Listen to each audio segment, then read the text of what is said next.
On your knees, Rivers. Senior Chief Marcus Brennan's command cut through the midnight air. 47 SEAL candidates held their breath, watching the 5'2" woman face Jake Morrison's 220-pound frame. Morrison grinned, his voice dripping contempt. "Yeah, sweetheart.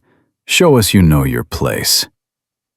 Emma Rivers didn't blink, didn't speak, didn't move. Then Morrison rushed forward, throwing everything behind one massive punch meant to end her career in a single blow. 1.3 seconds later, Morrison was unconscious on the mat, blood streaming from his nose, and the entire gymnasium had gone absolutely silent. Nobody had seen her move. Nobody understood what just happened. But everyone knew nothing would ever be the same. Before we begin, hit that subscribe button and stay until the end. Comment your city below so I can see how far this story travels.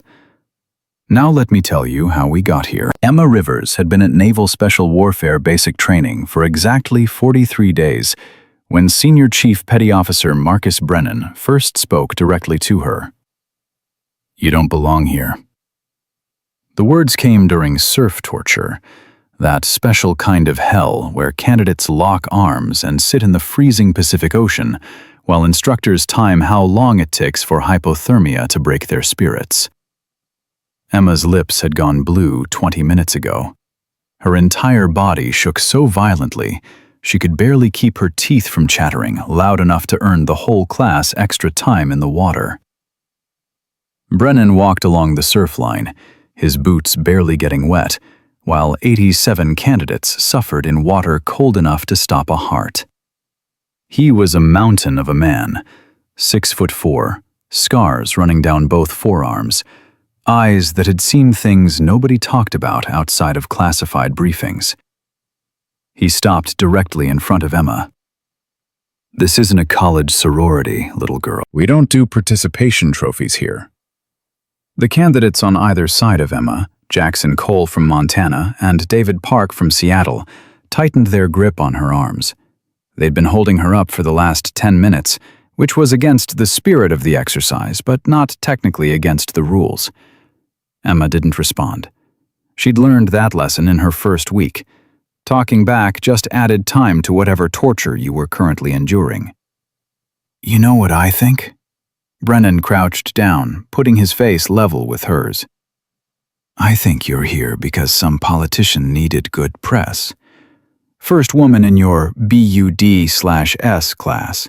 Great headlines. But when you wash out, and you will wash out, we're the ones who have to explain why standards don't matter anymore." Jackson's hand tightened on Emma's arm. He was going to say something. Emma squeezed back twice, their signal for don't. "Nothing to say?" Brennan stood up. "Smart. Save your breath.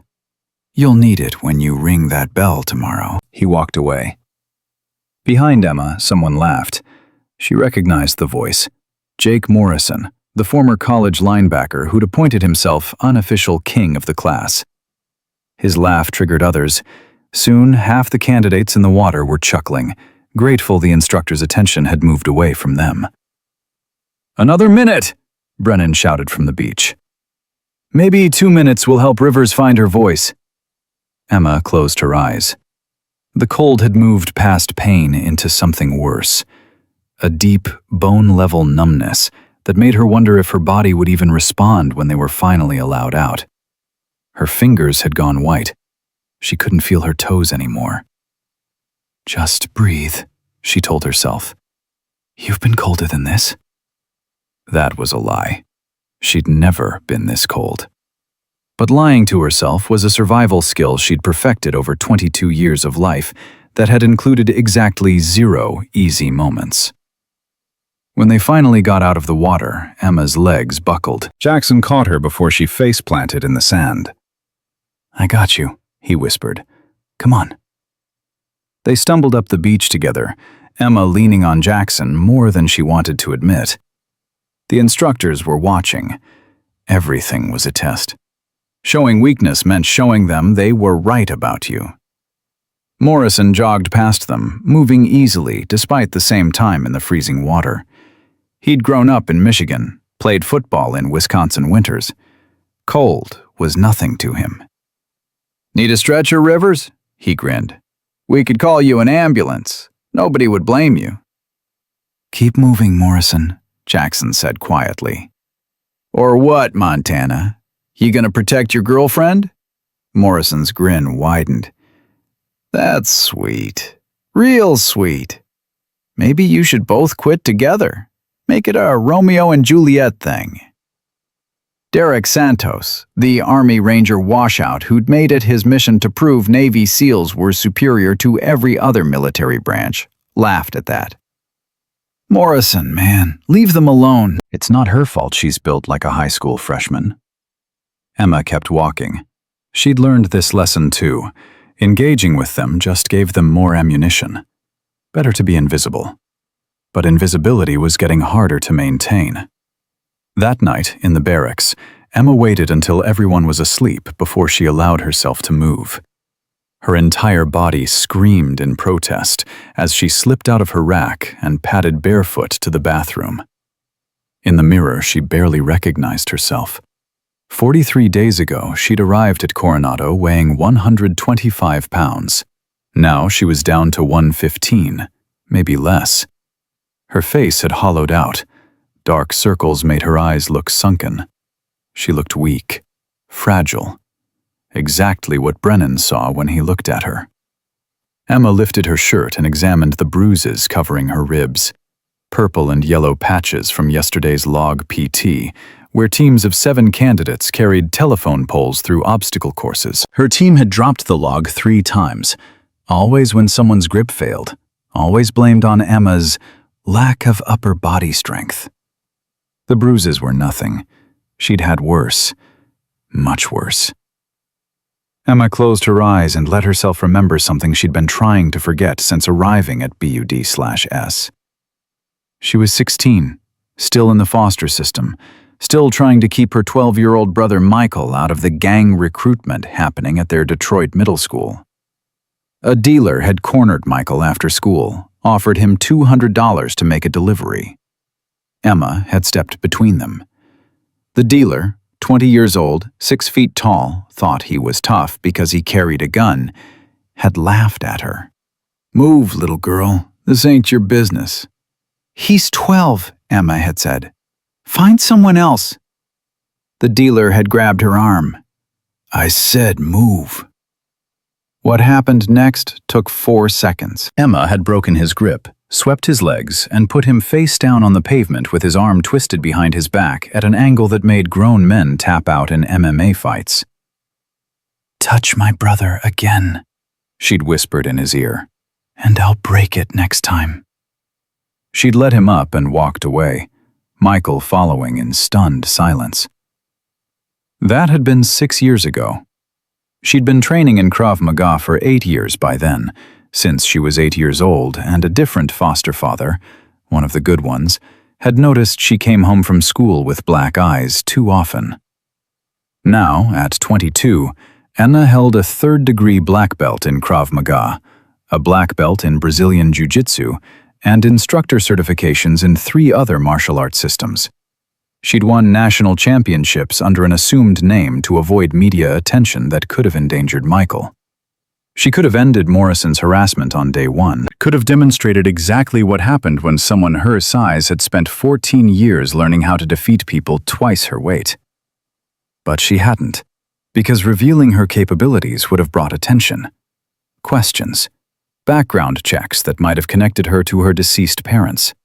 Her father, who'd worked for an intelligence agency nobody officially acknowledged, and her mother, who'd disappeared when Emma was 6. So instead, she played the struggling candidate.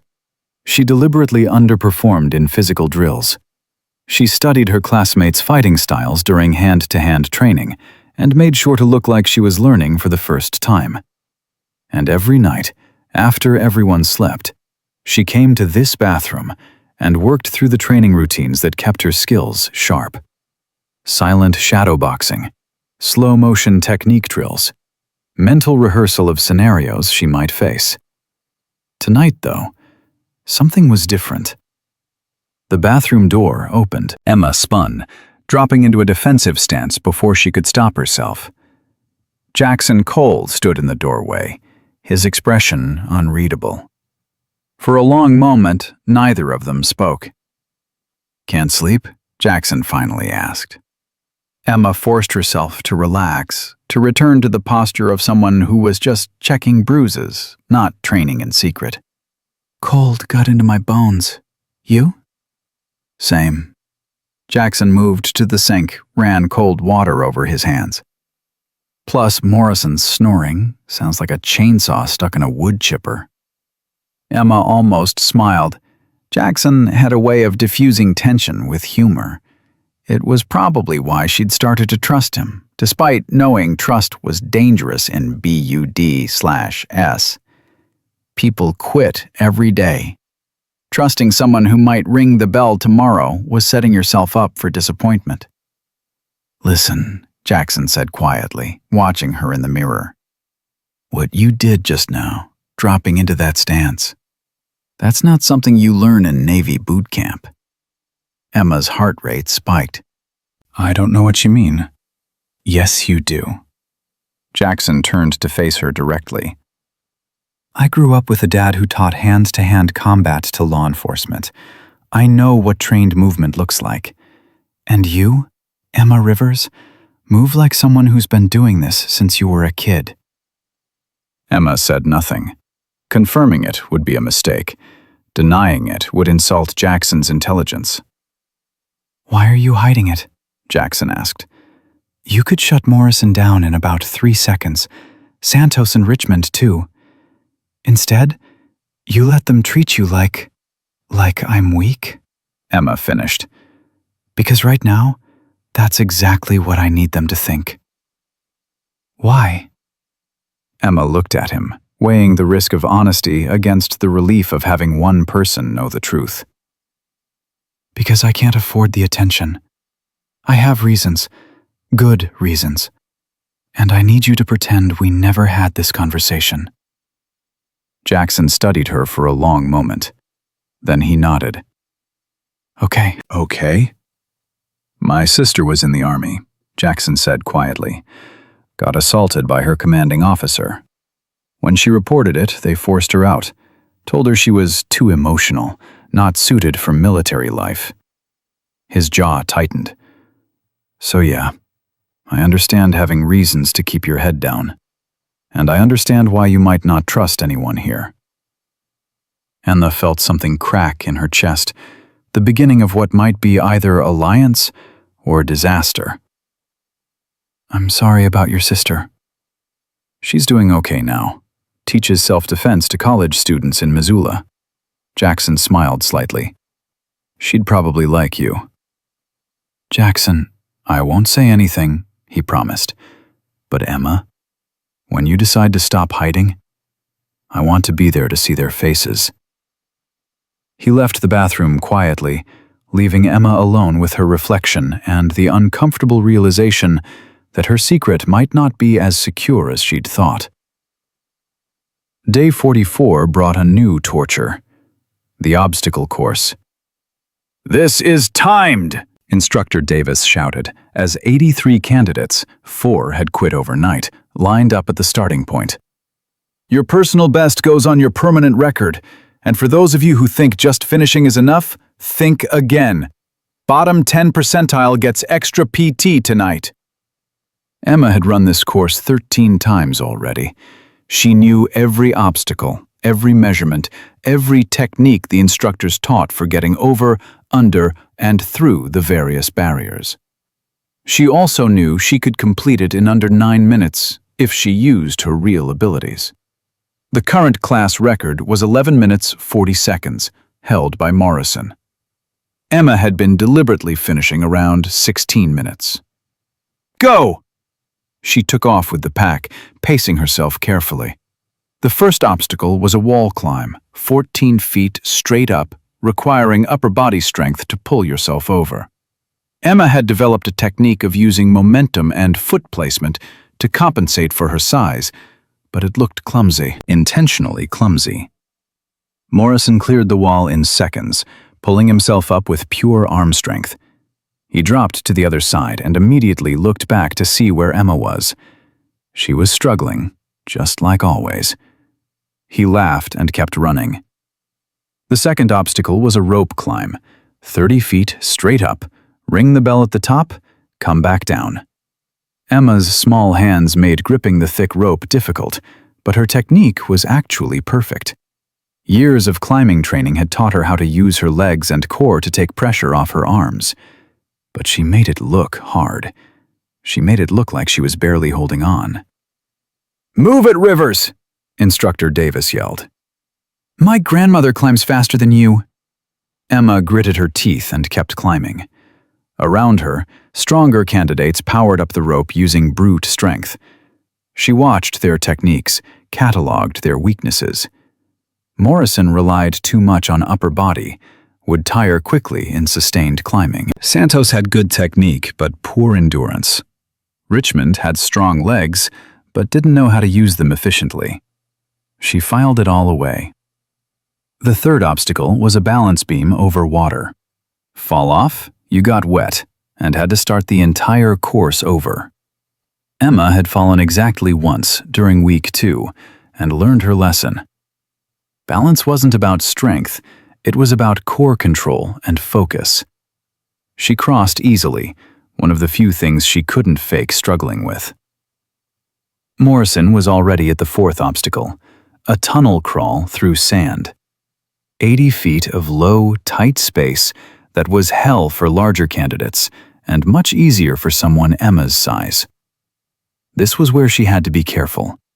Too fast, and people would notice. Too slow, and she'd end up in the bottom 10 percentile. She crawled through at a moderate pace, emerging sandy and breathless. 15 minutes, 30 seconds, Davis shouted as she crossed the finish line. Rivers, you're improving. Only got beaten by 63 other candidates. More laughter from the group that had finished ahead of her. Morrison was holding court near the water station, describing his technique to anyone who would listen. Emma grabbed water and moved to the side, trying to become invisible again. That was pathetic.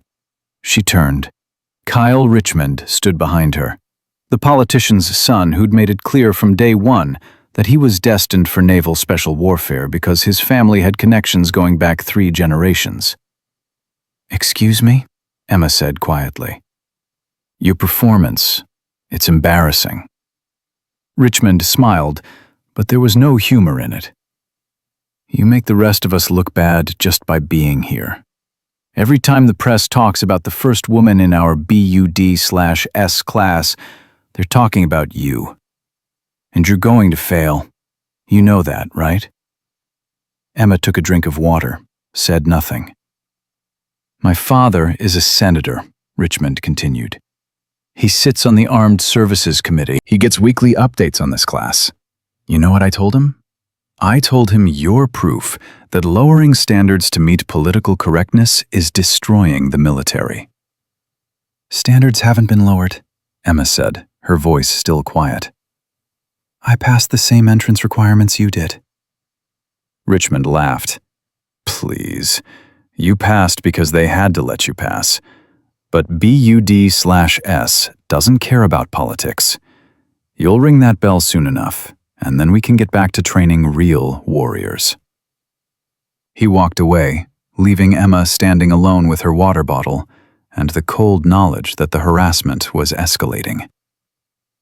That night, during the mandatory Hell Week briefing, Brennan made an announcement that changed everything. "Gentlemen and lady," he said, his eyes finding Emma in the crowd. "In 72 hours we begin advanced combat training. Hand-to-hand, weapons retention, close quarters combat. For the next month, you'll learn how to fight when everything else has failed." Emma's pulse quickened. This was what she'd been waiting for. "But first," Brennan continued, "we're going to establish baseline capabilities. Tomorrow night, midnight, we're holding a voluntary combat assessment. Any candidate can challenge any other candidate. 3-minute rounds, full contact, supervised by instructors. The room erupted in excited whispers. Voluntary meant mandatory in SEAL culture. Nobody who refused to fight would ever earn respect from their classmates. "This is your chance," Brennan said, "to prove where you stand in the hierarchy, to show what you're made of, to separate the warriors from the tourists." His eyes locked on Emma again. "Some of you might want to reconsider whether you belong here before tomorrow night." After the briefing, Morrison approached Emma directly for the first time in a week. "You're going to quit before the fight, right?" He didn't make it a question. "Save yourself the embarrassment?" Emma looked up at him, this mountain of muscle and confidence, and made a decision. "No," she said clearly. "I'll be there." Morrison's eyebrows rose. "You sure about that? Because I'm planning to volunteer to demonstrate technique, and if you're on that mat, Rivers, I'm choosing you as my partner." "Looking forward to it." Morrison laughed. Actually laughed. "Okay then, your funeral." He walked away, already telling Santos and Richmond about the entertainment they'd have tomorrow night. Jackson appeared at Emma's elbow. "Are you insane? He's going to destroy you." "No," Emma said quietly, watching Morrison's back. "He's not." "Emma, Jackson, I need you to trust me. Can you do that?" Jackson looked at her for a long moment, then slowly nodded. "Your sister who teaches self-defense? Does she know about you?" Emma almost smiled. "Something like that. How bad is this going to be? From Morrison?" Emma thought about 14 years of training, thought about every martial arts instructor who'd ever told her that size was an illusion, that technique defeated strength, that the most dangerous opponents were the ones who looked harmless. Thought about her father before he died, teaching her the most important lesson. Let them underestimate you. Then show them what underestimation costs. "Jackson," Emma said softly, "film it if you can. I think people are going to want to see this." The next day passed in slow agony. Every drill, every exercise, every moment felt stretched out. Emma went through the motions, still performing like she always did, adequate but unremarkable. But inside, something was building. 14 years of training compressed into a spring that was finally ready to release. Weeks of harassment, of being underestimated, of watching men like Morrison treat her like she was a joke. Tomorrow night, the joke would be on them. During the evening meal, Morrison made a show of walking past Emma's table with his tray. "Hope you eat well tonight, Rivers. You're going to need your strength." He grinned at his friends. "What do you think, guys? How long before she taps out? I'm giving it 30 seconds. 20, Santos said. "She'll panic as soon as you grab her." "I don't know," Richmond added. "Maybe she'll surprise us. Maybe she'll last 45 seconds before crying." They laughed together, secure in their dominance, certain of tomorrow's outcome. Emma ate her dinner slowly, mechanically. Chicken, rice, vegetables, protein and carbs for what was coming. She needed to be fueled. Ready. Jackson sat across from her, not eating much himself. "You don't have to do this. You could get injured, wash out. Everything you've worked for." "Everything I've worked for?" Emma interrupted quietly.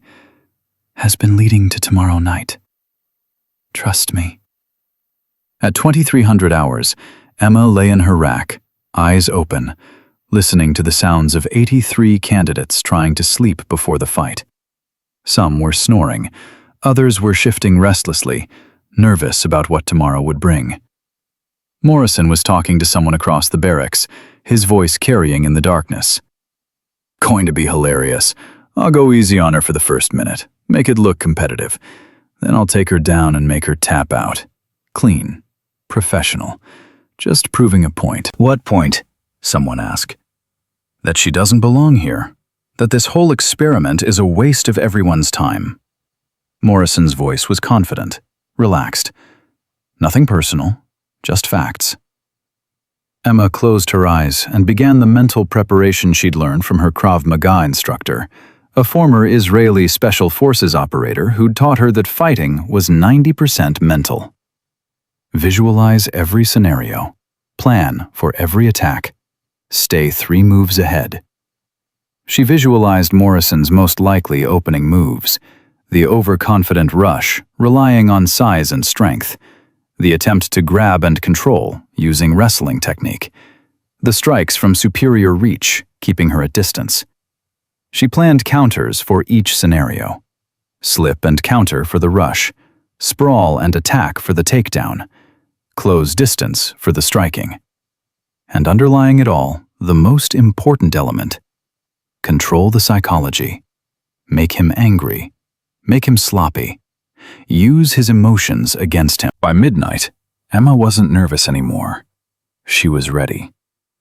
Tomorrow night, Senior Chief Marcus Brennan and 86 candidates would learn the most important lesson of their training. Appearances meant nothing. Assumptions cost everything. And Emma Rivers was done being underestimated. The day of the midnight assessment began at 0400 hours, with Brennan's voice cutting through the darkness like a chainsaw. "On your feet! Full gear! Beach in 3 minutes!" Emma was already awake. She'd been awake since 0300, lying in her rack and running through mental simulations of what was coming. Around her, candidates scrambled out of their bunks, cursing and grabbing equipment in the dark. Morrison moved past her bunk without looking down. "Big day, Rivers. You ready to quit yet?" She didn't answer. Speaking would have required energy she was saving for later. The beach run was brutal. 5 miles in soft sand while carrying 40-pound rucksacks. Emma kept pace with the middle of the pack, her breathing controlled, her mind calm. She'd run this distance hundreds of times. The weight was nothing compared to what she'd carried growing up, when she'd worked 2 jobs and hauled her brother's textbooks along with her own because he kept forgetting them. But she made it look hard, breathing heavy at the end, hands on knees, the performance of exhaustion. "Rivers!" Instructor Davis appeared beside her. "You look like death. Hydrate, we've got pool work in 30 minutes. Pool work. Emma's stomach tightened, but not from fear, from anticipation. The pool was where she excelled, where her smaller size actually helped, where she'd been deliberately holding back the most. The combat training pool was 12 feet deep, Olympic-sized, and currently filled with instructors who specialized in making candidates panic underwater. This was drown-proofing. Hands and feet bound, dropped in the deep end, required to bob to the surface and breathe without drowning. It was also where candidates quit in alarming numbers. "Pair up," Davis shouted. "You're going to tie each other, hands behind your back, feet together. And if I see anyone going easy on their buddy, you're both out." Emma found herself paired with a candidate named Stevens, quiet guy from Ohio who'd barely spoken 10 words since arriving. He tied her wrists efficiently, not cruel, but not gentle either. "Sorry," he muttered. "Orders."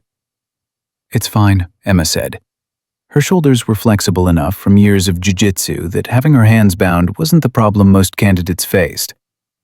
The real challenge was staying calm when your body screamed that you were drowning. Morrison was paired with Santos. They were laughing as they tied each other, already confident they'd pass this test easily. "Rivers goes in first," Brennan announced, looking directly at her. "Let's see what you've got." Emma approached the pool's edge. 12 feet down, the water looked black, cold, deadly to anyone who panicked. She jumped. The cold hit like a fist, driving air from her lungs. Emma forced herself not to react, not to struggle. She sank to the bottom, felt her feet touch tile, and then pushed up with her legs. Her head broke the surface. She took a breath, sank again, pushed up. Breath, sank. sink, push, breath. The technique was simple. The execution required absolute calm. After 3 minutes, Davis blew his whistle. Out! Jackson was waiting at the pool's edge with a towel. He pulled her out, untied her quickly. You good? Fine. Emma's teeth were chattering, but her voice was steady. Piece of cake. Liar, Jackson whispered, but nice job. Morrison went next. He lasted 4 minutes before demanding to be pulled out, his face red, his breathing panicked. The instructors marked it down, barely passing. When Santos went in, something went wrong. Emma saw it happen from the pool deck. Santos pushed up from the bottom, broke the surface, tried to breathe, and inhaled water instead of air. He went down coughing, came up sputtering, went down again, and didn't come back up. Swimmer in distress, Davis yelled, but the safety instructors were at the far end of the pool, dealing with another candidate who'd started hyperventilating. Emma didn't think. She dove. The water was chaos, bubbles everywhere, Santos thrashing blindly with his hands tied behind his back. Emma reached him at the bottom, grabbed his vest, and kicked hard for the surface. Her legs screamed with the effort of pushing both their weights up. They broke the surface together. Santos gasped, choked, vomited pool water. I got you, Emma said, keeping his head above water. Breathe. You're okay. Breathe. The safety instructors finally reached them, pulling Santos to the edge. Emma followed, her lungs burning, her muscles shaking from the effort. Brennan was standing at the pool's edge when she climbed out. He didn't say anything, just looked at her with an expression she couldn't read. Then he walked away. Santos, wrapped in a towel and still coughing, grabbed Emma's arm as she passed. You saved my life, he said hoarsely. I was drowning. Emma looked at him.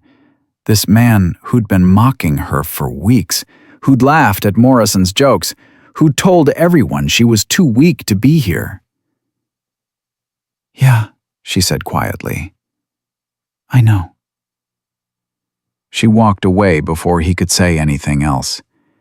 Behind her, she heard Morrison's voice, low and angry. What the hell, Santos? You let her rescue you? You're never going to live that down. I was drowning, man. I wasn't thinking about... Exactly. You weren't thinking. Now everyone's going to say a girl saved your ass. Emma kept walking, but something had shifted. She'd seen the calculation in Brennan's eyes. He was watching her more carefully now, seeing things he hadn't seen before. That was dangerous. At lunch, Richmond sat down across from Emma without asking permission. That was impressive this morning, he said, his voice neutral. Saving Santos. Emma ate her sandwich, said nothing. My father called me last night, Richmond continued. Wanted an update on the class. I told him about tonight's assessment. You know what he said? Emma met his eyes, waited. He said this whole women in combat experiment is being watched by the Joint Chiefs.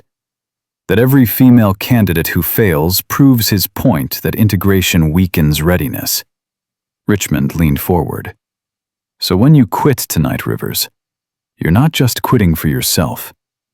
You're setting the entire movement back by years. I'm not quitting, Emma said quietly. Richmond laughed. You're going to fight Morrison? He's got 100 pounds on you. He played Division I football. He's going to destroy you, and you're going to ring that bell by tomorrow morning. Maybe. Emma took another bite of her sandwich. Or maybe Morrison's about to learn something. Learn what? Emma smiled, and something in that smile made Richmond's expression falter. That weight classes exist for a reason, and we're about to find out what happens when someone ignores them. Richmond stood up, suddenly uncomfortable. You're delusional. Tonight's going to be humiliating for you. After he left, Jackson sat down in the same spot. "You shouldn't provoke them," he said quietly. "They're planning something. I heard Morrison talking to Santos in Richmond last night. They want to make an example of you." "Let them try." "Emma, Jackson, I need you to understand something." Emma set down her sandwich and looked at him directly. "I'm not afraid of Morrison. I'm not afraid of any of them." The only thing I've been afraid of since getting here is drawing too much attention before I was ready. And you're ready now? Tonight, I'm going to show them exactly who I am. And after tonight, everything changes. Jackson studied her face for a long moment. "Your brother, the one you're supporting with your military benefits, does he know about this? About what you can do?" Emma felt her throat tighten. Michael was 14 now, in a better foster home than she'd ever had, using her money to stay in a good school district. He called her every Sunday, told her about his grades, his friends, his normal teenage life. He had no idea what his sister could do, what their father had taught her before he died, what she'd become in order to protect him. "No," Emma said softly. "And he never will. He gets to be normal. That's all I've ever wanted for him. But you don't get to be normal." I stopped being normal when I was 8 years old, and some kid twice my size pushed me down on the playground. Emma's voice was flat, emotionless. My foster father at the time, the good one, he saw the bruises and enrolled me in Krav Maga, said I needed to learn to protect myself. And you did. I did. I got good at it, really good. And then I got good at other things, jiu-jitsu, Muay Thai, everything I could learn. Emma looked down at her hands, small, unimpressive hands that had broken bones and ended fights. My father, my real father, before he died, he told me something. He said the most dangerous people in the world are the ones everyone underestimates. Your father knew what you could do? He's the one who taught me to hide it. Emma's jaw tightened. He worked for people who didn't officially exist, did things that never got reported. And he told me that showing what you're capable of makes you a target. Better to look weak until the moment you need to be strong. And tonight's that moment. Tonight's that moment. The afternoon passed in a haze of training that Emma barely registered. Her mind was elsewhere, running through scenarios, planning responses, preparing for what was coming. At 1800 hours, Morrison cornered her outside the barracks. "Last chance, Rivers." His voice was different now, quieter, almost reasonable. "You don't have to do this. Tell Brennan you're injured, sprained ankle. Nobody would question it." Emma looked up at him, this massive man who genuinely believed he was being kind by offering her an escape. "Why?" she asked. "Why do you care if I get hurt?" Morrison shifted uncomfortably. "Because I'm not a monster. I don't want to hurt you. But if you step on that mat tonight, I'm not going to hold back. I can't. Everyone's watching." "I know." "You don't understand. I'm going to take you down hard, make you submit. It's going to be painful and embarrassing, and you're going to remember it for the rest of your life." Emma smiled. "Morrison, I'm going to remember tonight for the rest of my life, but probably not for the reasons you think." His face darkened. "Fine, your choice. Just don't expect any sympathy when you're crying on the mat." He walked away, and Emma felt the last piece of her performance fall into place. Morrison was angry now. Angry that she'd rejected his offer. Angry that she wasn't afraid. Angry people made mistakes. At 2,100 hours, 3 hours before the assessment, Emma was lying in her rack when someone sat down on the edge. She opened her eyes.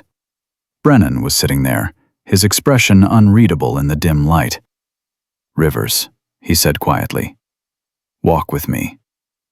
It wasn't a request. Emma followed him outside into the cool California night. They walked in silence toward the beach, the sound of waves filling the space between them. "You saved Santos today," Brennan finally said. "Why?" "He was drowning." "That's not an answer. He's been treating you like garbage for weeks. You could have let the safety instructors handle it." Emma stopped walking. "Is there a right answer to that question, Senior Chief? Or are you testing me?" Brennan turned to face her. "I'm trying to figure out who you really are. Because the file I have says you barely passed the physical entrance requirements. It says you've never had formal combat training. It says you're here because you scored high on the written tests, and someone in personnel thought you deserved a chance." "That's all true." "Bullshit." Brennan's voice was sharp. "I've been training SEALs for 15 years. I know what trained movement looks like. I saw how you moved in the pool today, how you controlled your breathing during drown-proofing, how you executed that rescue."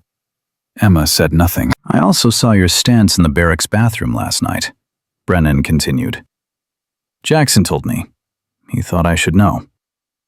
Emma's heart stopped. Jackson had betrayed her trust. "Don't blame him," Brennan said, reading her expression. "He's trying to protect you. He thinks if I know what you can do, I'll stop Morrison from fighting you tonight." "Will you?" Brennan laughed, a short, bitter sound. "No. Because I want to see it. I want to see what happens when you stop hiding." "Why?" "Because I had a daughter." Brennan's voice changed, became something harder and more painful. She was 19, training to be a cop. Got killed responding to a domestic violence call. The guy was twice her size. She had all the training in the world, and it didn't matter. Emma felt something shift in her understanding of this man. "I'm sorry." "Don't be. Be ready." Brennan looked at her with eyes that had seen too much death. "Morrison's going to try to humiliate you tonight. Santos and Richmond are in on it. They've been planning this for days. They want to make you quit." "I know." "Do you also know that I've been documenting their harassment for weeks, recording conversations, taking notes, building a case?" Emma stared at him. "Why?" "Because this program is being watched, and when you prove them wrong tonight, and you will prove them wrong, I need evidence that they tried to break you first." Brennan's expression hardened. "You're going to change things, Rivers, whether you want to or not, and I need to make sure nobody can say you got special treatment." "So you made my training harder, on purpose?" "I made your training exactly as hard as everyone else's, but I watched them underestimate you. Let them build their little hierarchy. Waited for this moment." Brennan smiled coldly. "Tonight, you're going to tear that hierarchy apart, and I'm going to make sure it gets documented properly." Emma felt the weight of what he was saying. This wasn't just about her anymore. This was about every woman who'd try to come after her. "I won't let you down," she said quietly. "I know you won't. Your father taught you better than that." Emma's blood went cold. "You know about my father?" "I know he worked for the agency. I know he died in circumstances that never made the news. I know your mother disappeared when you were 6. Brennan's voice was gentle now. "I also know you've been hiding your real capabilities to protect your brother. Smart move. But tonight, that ends." "How long have you known?" "Since day one. I have friends in interesting places. They flagged your application." Brennan looked out at the ocean. "You want to know why I've been so hard on you? Because I needed to know if you'd break. If the pressure would crack you. If you were really as tough as your file suggested." "And?" "And you're tougher than I thought. Tougher than your father, maybe. He would have fought back by now. You've been patient. Strategic. Brennan turned back to her. Tonight, show them what strategic patience looks like when it finally runs out. He walked away, leaving Emma standing alone on the beach with 3 hours until midnight, and the knowledge that everything she'd thought about her situation was wrong. Brennan had known all along, had been testing her, protecting her, setting up this moment. Tonight wasn't just about proving Morrison wrong. It was about changing the entire system. Emma looked up at the stars and thought about her father, who taught her to hide her strength, who'd died keeping secrets, who'd left her with skills she'd spent 14 years perfecting and 6 weeks concealing. Tonight, the concealment ended. At 23:30 hours, Emma sat in the barracks bathroom, wrapping her hands with athletic tape. The movements were automatic, muscle memory from hundreds of fights in dojos and gyms across Detroit. The door opened. Jackson. "Brennan told you," Emma said, without looking up. "He told me he told you that I told him." Jackson sat down on the sink counter. "You mad?" "No. He was going to find out anyway." Emma finished wrapping her left hand, started on her right. "Did you know about my father?" "Not until Brennan told me tonight. He wanted me to understand what's at stake." Jackson watched her hands move with practiced efficiency. "You've done this before. A lot. 217 amateur fights, 83 professional, all under a fake name." Emma pulled the tape tight. "I stopped competing when Michael turned 12. Too much risk of media attention." "You won?" "All but 3. Emma smiled slightly.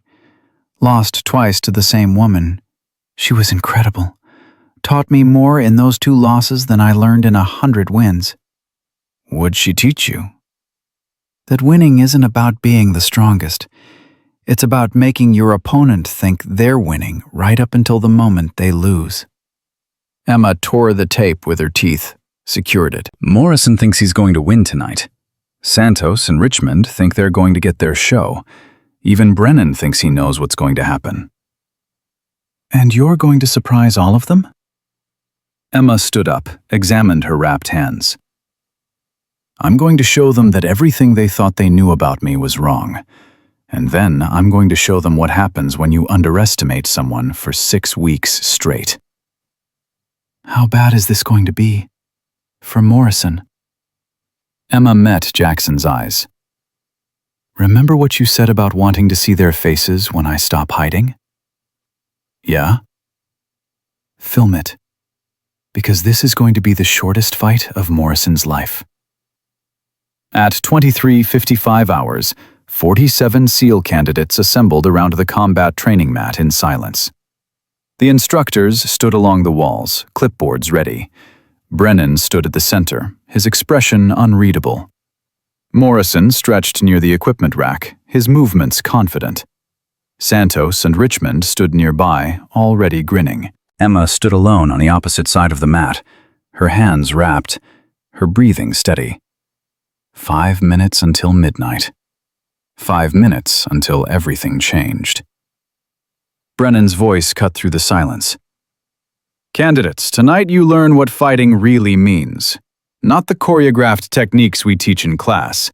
Real combat, where size, strength, and training meet willpower and determination."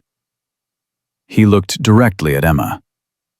"Morrison, you volunteered to demonstrate technique. Choose your opponent." Morrison grinned.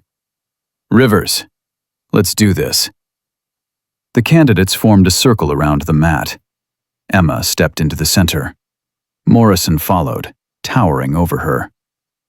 Brennan brought them together. 3-minute round, full contact, no eye strikes, no groin strikes. Everything else is legal. Tap out or verbal submission ends the fight. I stop the fight if someone's injured. Understood? "Yes, Senior Chief," they both answered. "Touch gloves."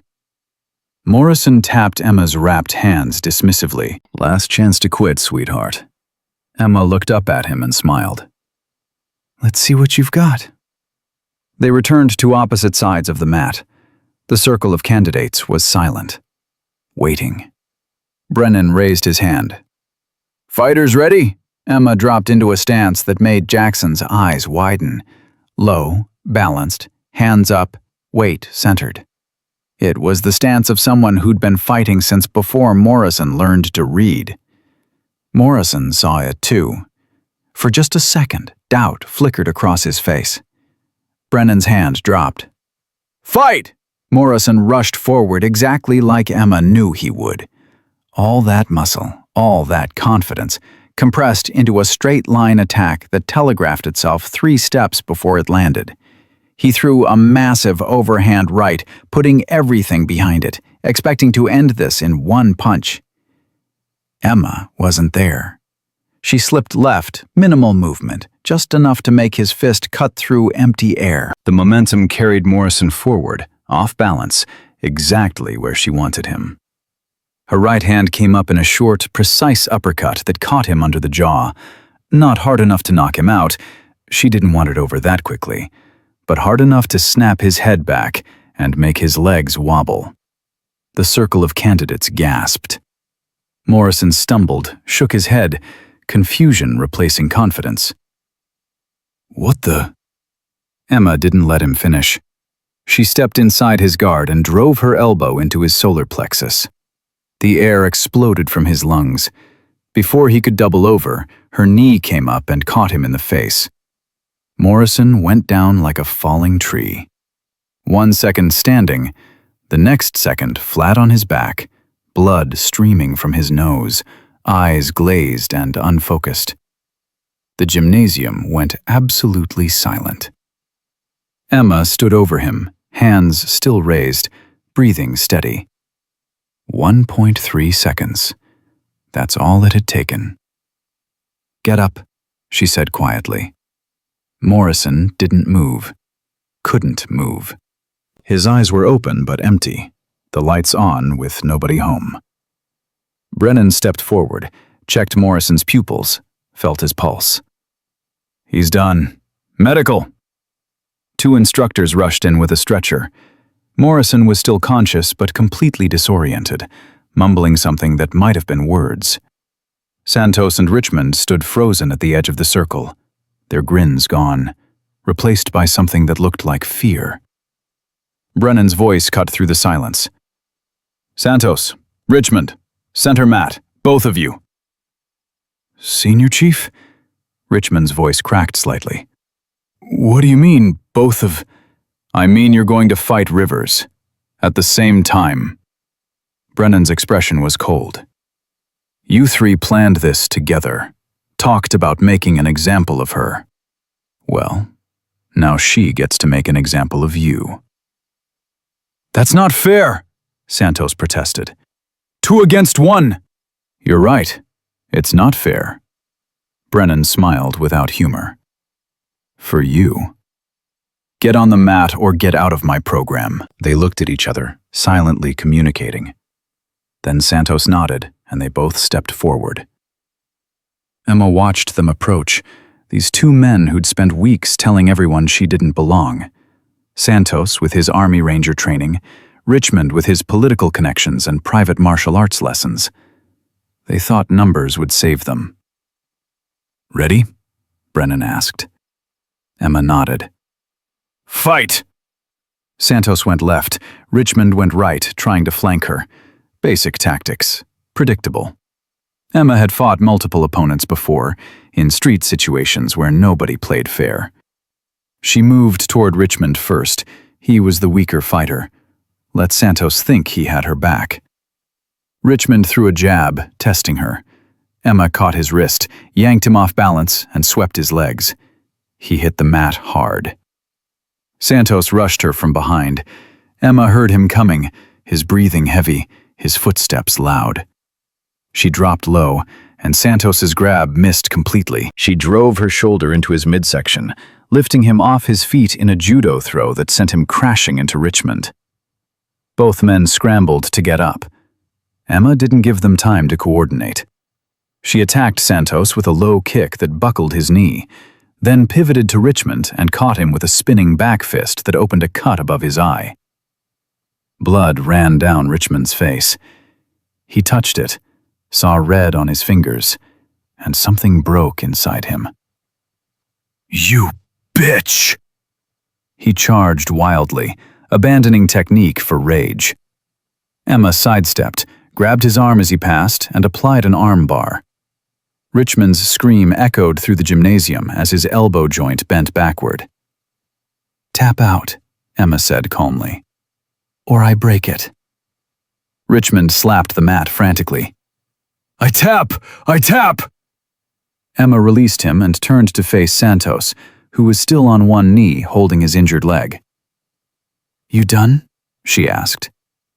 Santos looked at Morrison being carried out on a stretcher, looked at Richmond cradling his arm and crying, looked at Emma, not even breathing hard.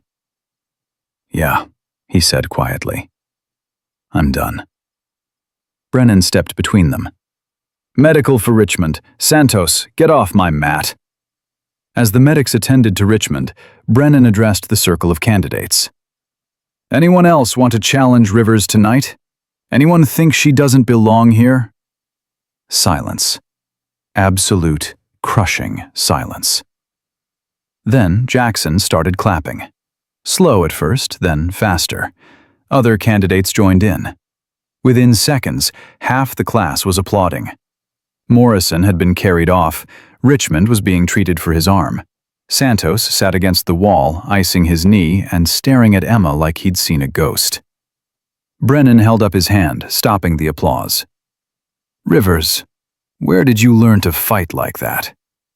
Emma met his eyes, knowing he already knew the answer, understanding this was theater for the other candidates. "Detroit, Senior Chief. You learn to survive or you don't survive." "No formal training?" "I didn't say that." Emma's voice was steady. "I said I learned in Detroit. I've been training since I was 8 years old. Krav Maga, Brazilian Jiu-Jitsu, Muay Thai, boxing. I hold a 3rd-degree black belt and instructor certifications in multiple systems." The candidates erupted in shocked whispers. Brennan let them talk for a moment, then raised his hand again. "Why didn't you disclose this during entrance processing?" he asked. "Because I didn't want the attention, Senior Chief. I have a younger brother in foster care. I needed to keep a low profile." Brennan nodded slowly. "Understandable. But you don't get to hide anymore. Not after tonight." He turned to address the class. "Rivers just demonstrated something critical. She made 3 larger, stronger opponents underestimate her completely. They thought size mattered. They thought confidence mattered. They forgot that technique, training, and mental toughness trump physical advantages every single time." He looked back at Emma. "You've got 4 more opponents tonight. I'm not done testing you." Emma felt her pulse spike. "Senior Chief?" "Thompson!" Brennan called out. "Center mat!" A massive candidate stepped forward, 6'5", 240 pounds, former college wrestler. Emma had watched him dominate grappling exercises for weeks. Thompson approached slowly, his expression wary. "Senior Chief, I'm not trying to prove anything here. I respect what she just did. I don't care what you're trying to prove. I want to see if Rivers can handle a skilled grappler who outweighs her by more than 100 pounds. Brennan's voice was hard. "Get on the mat or get out." Thompson looked at Emma. "No hard feelings?"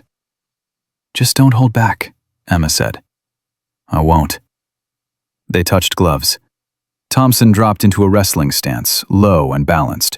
This wasn't going to be like Morrison's wild rush, or Santos and Richmond's sloppy flanking attempt. Thompson knew what he was doing. "Fight!" Thompson circled, patient, looking for an opening. Emma matched his movement, staying light on her feet. He shot in for a takedown, lightning fast for a man his size. Emma sprawled backward, hips down, breaking his grip. But Thompson adjusted, caught her ankle, started to drag her down. Emma let him. She went with his momentum, rolling backward, and as Thompson came forward to establish top position, she wrapped her legs around his neck in a triangle choke. Thompson's eyes widened. He tried to stand, lift her off the mat, use his strength advantage. Emma squeezed tighter, pulling down on his head, cutting off blood flow to his brain. Thompson's face turned red, then purple. He grabbed at her legs, trying to break the hold. "Tap out," Emma said calmly. 5 more seconds and you go to sleep. Thompson hesitated, pride fighting survival instinct. His vision started to tunnel. He tapped. 3 quick slaps against Emma's leg. Emma released immediately. Thompson collapsed on the mat, gasping for air. "Damn," he wheezed. "That was tight." Emma offered him her hand. He took it, let her help him up, despite the absurdity of someone her size pulling him to his feet. "Where'd you learn that choke?" Thompson asked, rubbing his neck. "Same place I learned everything else. From people who taught me size doesn't matter if you know what you're doing." Thompson nodded and walked off the mat, leaving Emma alone in the center again. Brennan called another name. "Williams!" Another large candidate, this one 6'6" and easily 250 pounds. Emma had watched him train. He was smart, defensive, patient. Williams approached the mat slowly. "Senior Chief, with respect, I don't pay you to think, Williams. I pay you to follow orders. Fight or quit." Williams looked at Emma, then at Morrison's empty stretcher, then at Richmond sitting against the wall with his arm in a sling. "How do I know she won't hurt me?" Williams asked. Emma almost laughed. "I won't hurt you unless you make me." That's not reassuring. It should be. Morrison tried to humiliate me. Santos and Richmond planned to make me quit. Thompson fought with respect. Guess which one walked off the mat under his own power? Williams considered this. "You're saying if I don't try to embarrass you, you won't destroy me?" "I'm saying fight like you want to win, but remember we're on the same team." Emma's voice softened slightly. "I'm not your enemy, Williams. I'm just tired of being underestimated." Williams nodded and stepped onto the mat. They touched gloves, both fighters respectful. "Fight!" Williams stayed defensive, exactly like Emma predicted. He wasn't going to rush in and get countered. He was going to make her come to him. Emma circled, feinted a few times, tested his reactions. Williams was good. He didn't bite on the feints, kept his guard up, waited for her to commit. So Emma did something unexpected. She started talking. "You're scared," she said conversationally. "I can see it in your eyes." "I'm cautious," Williams corrected. "There's a difference." "You watched me drop 4 guys in less than 3 minutes. Now you're wondering if you're going to be number 5. The thought crossed my mind. Emma smiled. "Smart. Fear keeps you alive. Overconfidence gets you put on a stretcher." Williams smiled back despite himself. "You trying to psych me out?" "No. I'm trying to show you that fighting isn't about size. It's about mindset." Emma stopped circling, lowered her hands slightly. "You could probably beat me if you committed. You're bigger, stronger, with good technique. But you won't commit because you're afraid of what happens if you fail." "And if I do commit?" "Then we'll find out who's better." Emma raised her hands again. "Come on, Williams. Show me what you've got." Something shifted in Williams's expression. The defensive fear was replaced by determination. He nodded once, then attacked. Not recklessly like Morrison, not wildly like Richmond, but with controlled aggression, using his size and reach properly. Williams threw a combination, jab, cross, low kick. Emma blocked the punches, but the low kick caught her thigh. She felt the impact, knew it would bruise. Williams followed up with another kick, then tried to close the distance for a clinch. Emma slipped out, countered with a body shot that made him grunt. They traded strikes for 30 seconds, both fighters landing, both fighters absorbing damage.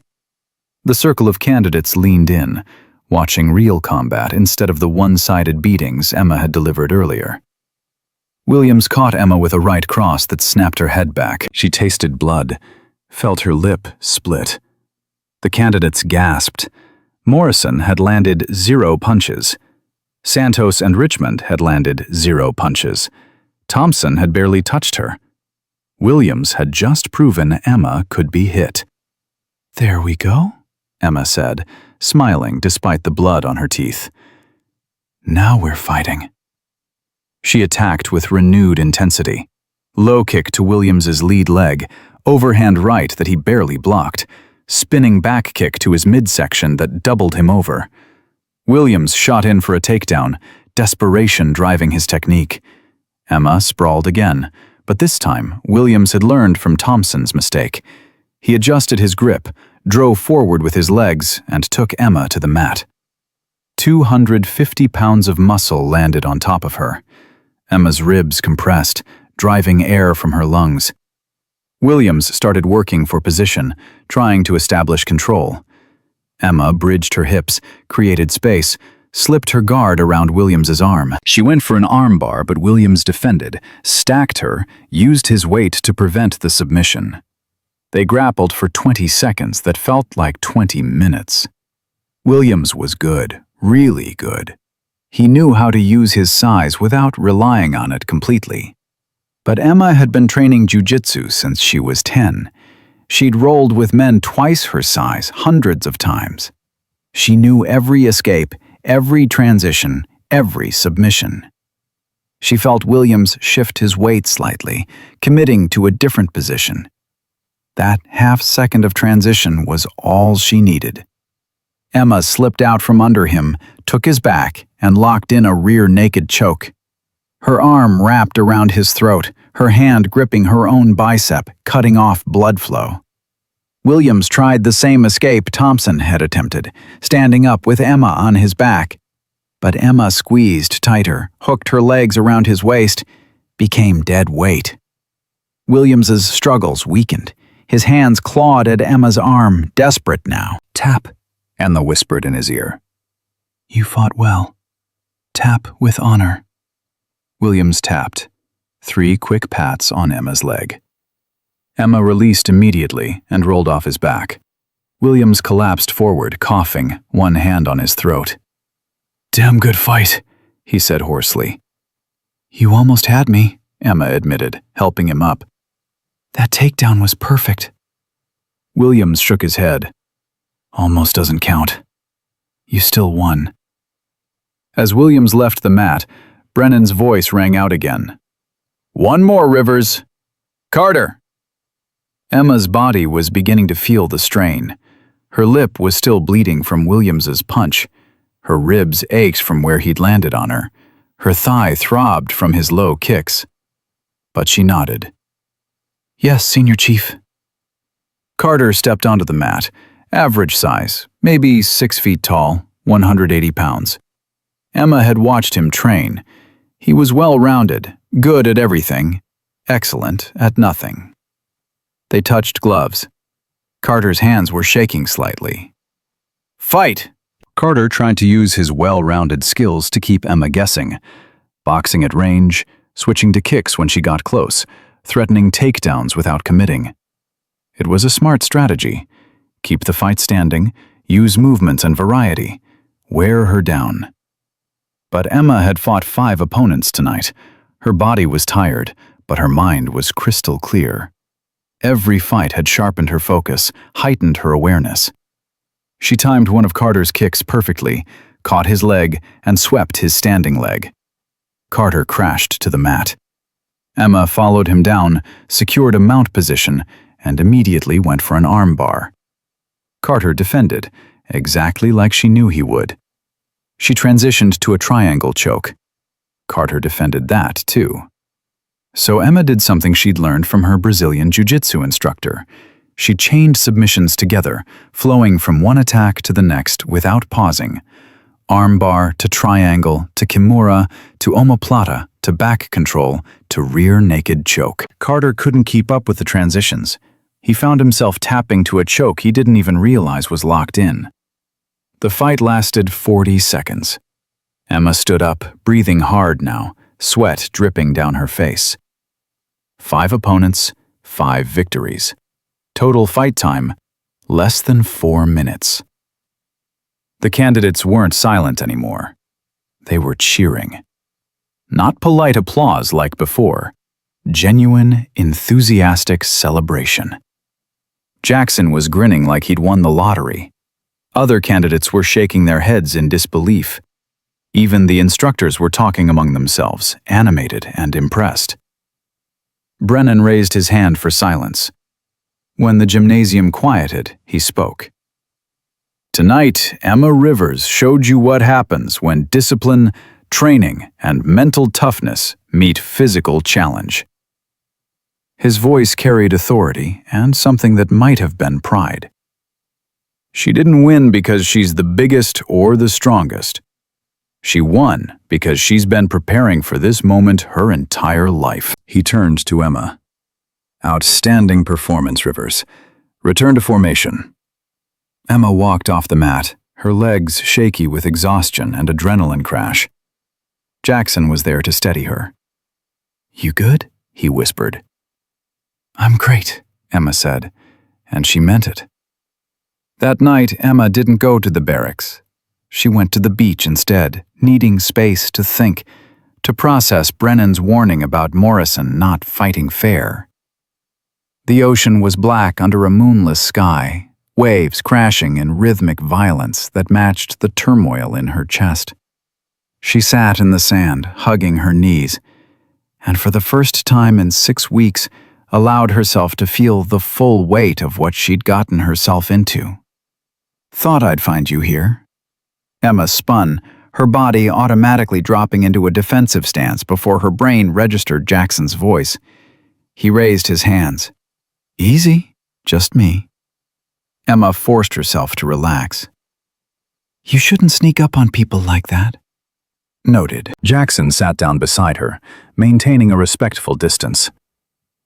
Brennan told me to keep an eye on you. Said you might try to process everything alone. I process better alone. Yeah, well, alone is how people get hurt. Jackson picked up a handful of sand, let it run through his fingers. Morrison left base tonight. Took a 6-hour pass. Nobody knows where he went. Emma's pulse quickened. When? Right after dinner. Signed out at 1800. Won't be back until midnight. Jackson looked at her. Brennan thinks he went to meet with his uncle, to coordinate the investigation strategy. Or to plan something else. That's what I'm worried about too. Jackson's voice was grim. Morrison's got 3 friends who'll do whatever he asks, and if he's off base making plans we can't hear, that's bad. Emma stared at the ocean, watching waves appear and disappear in the darkness. I should have stayed hidden. Should have kept my head down until after Hell Week. You did keep your head down. For 43 days, Morrison forced your hand with that midnight assessment. No, Brennan forced my hand. Morrison just gave him the excuse. Emma's jaw tightened. This whole thing was orchestrated. Brennan knew about my background, documented my performance, waited for the perfect moment to expose me. I'm not in control of this situation.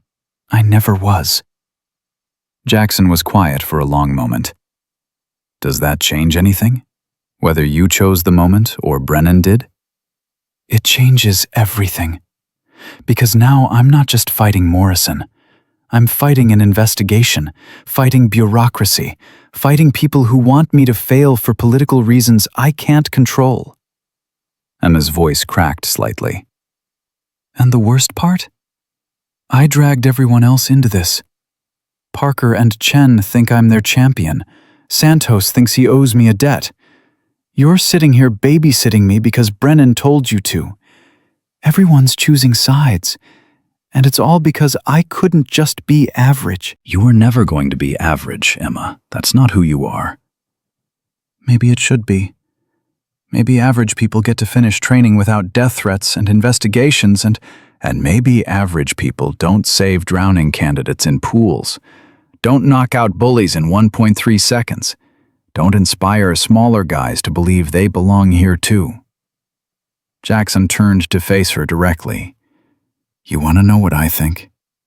I think you're scared. Not of Morrison or the investigation. You're scared of being important, of mattering. Emma felt tears burning her eyes, but refused to let them fall. My father mattered. He worked for people who don't officially exist, did important things, made a difference. And he died when I was 8. Left me and my mother and eventually my brother alone because his work mattered more than we did.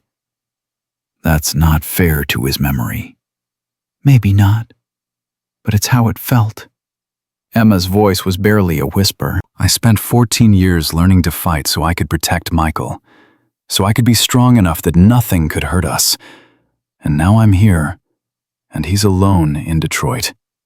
And if Morrison or his uncle or anyone else decides to use Michael to get to me, they won't, because Brennan already thought of that. Jackson pulled out his phone, showed Emma a text message. He contacted your foster father, Marcus, asked him to keep extra eyes on Michael until this situation resolves. Your brother's safe. Emma read the message twice, relief and gratitude washing through her. Brennan did that? He did. Because whatever else is true about him, he protects his candidates, all of them. But especially the ones who remind him of his daughter. Jackson put his phone away.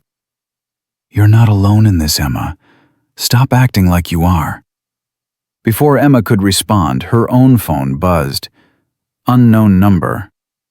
She almost didn't answer, but something made her pick up. Is this Petty Officer Rivers? A woman's voice, professional and cold. Yes, who's this? Lieutenant Commander Sarah Chen, Naval Criminal Investigative Service.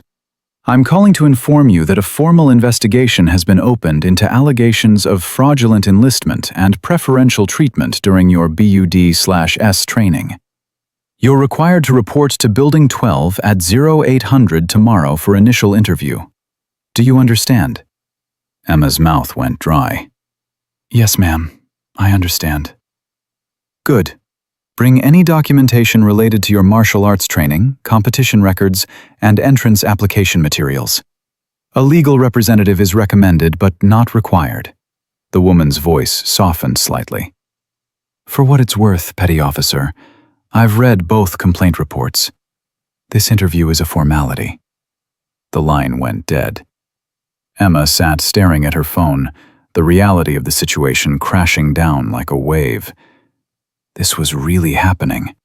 Official investigation. NCIS involvement. Her entire career hanging in the balance. What did they say? Jackson asked. Emma told him. Jackson's face darkened with each sentence.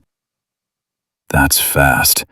Morrison's uncle must have serious pull to get NCIS involved within 24 hours. The investigator said it's a formality, that she'd read both reports. That's good, right? Means Brennan's documentation is working. Emma wanted to believe that, wanted to trust that the system would see the truth. But she'd spent too much of her life learning that systems didn't always work the way they should, that sometimes good people got crushed by bureaucracy, while bad people walked free because they had the right connections. I need to prepare, she said, standing up. Go through everything. Make sure I can answer every question they might ask. It's 2100 hours.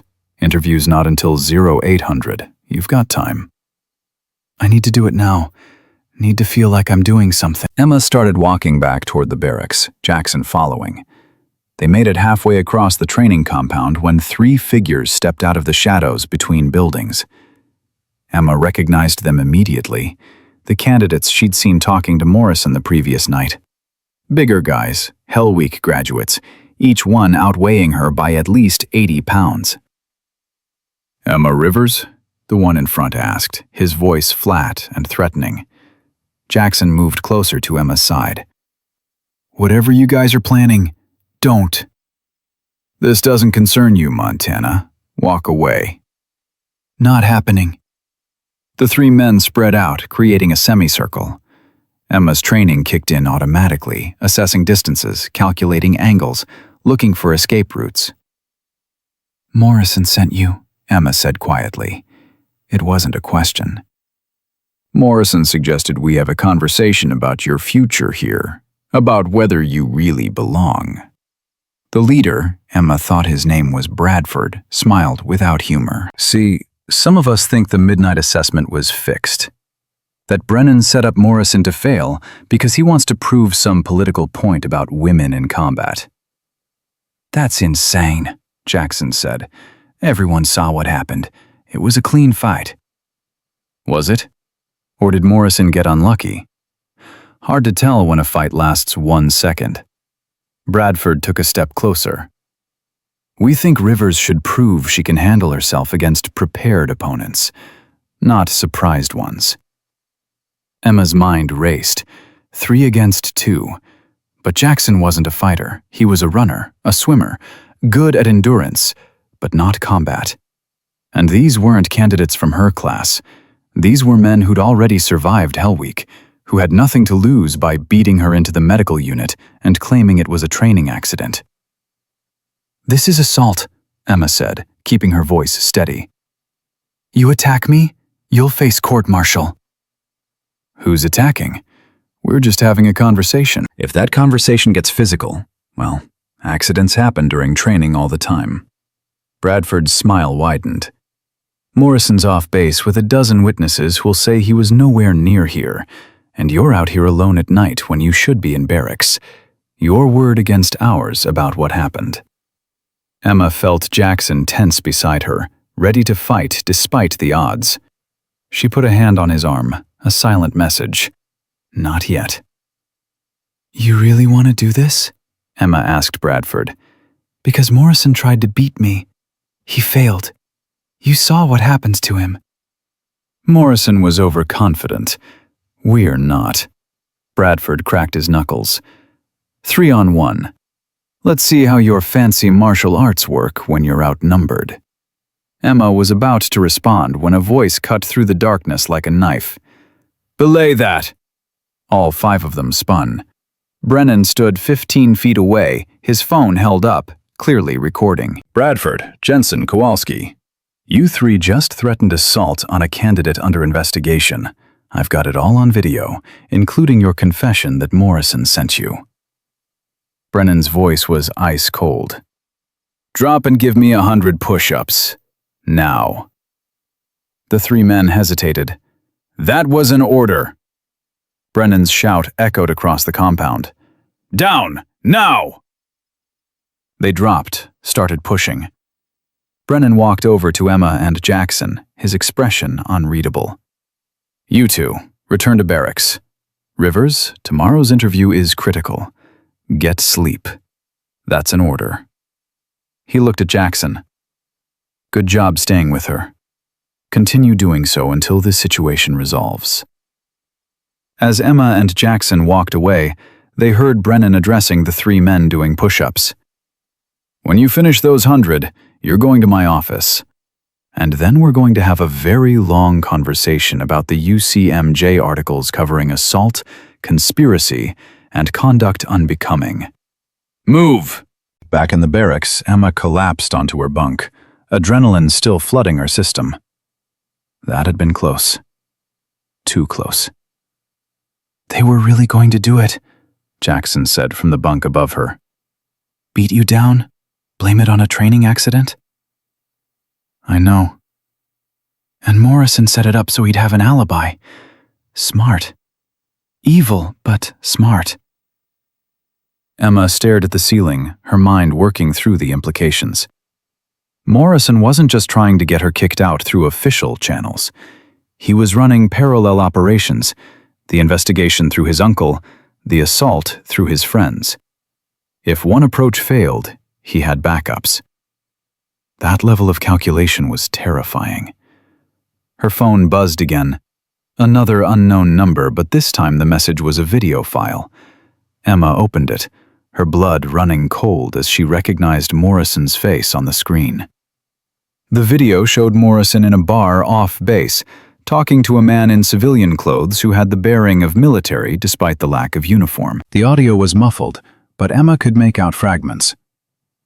Don't care how you do it. Just make sure she's gone by next week. If the investigation doesn't work, we've got other options. My uncle says the female SEAL experiment ends with her.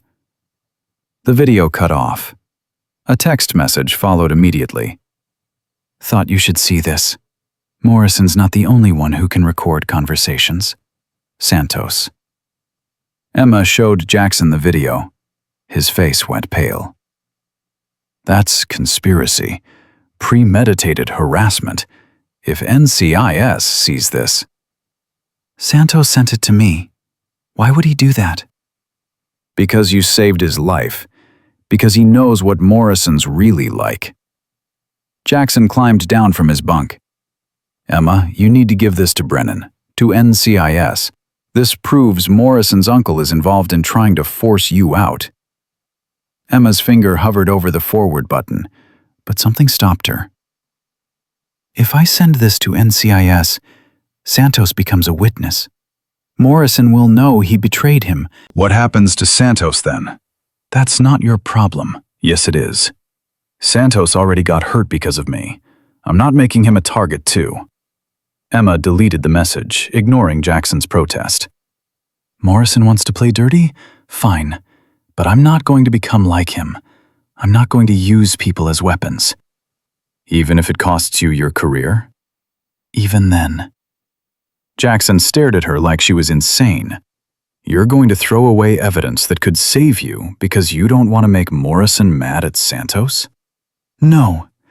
I'm going to show up tomorrow, answer every question honestly, and trust that the truth matters more than Morrison's connections. Emma lay back down. And if it doesn't?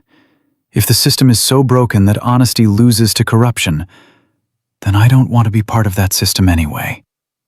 That's naive. Maybe. Or maybe it's the only way to actually change things, by refusing to play the game the way they want us to. Jackson was quiet for a long moment. Then he climbed back into his bunk. Your father would either be really proud of you or really worried. I can't tell which. Both, probably.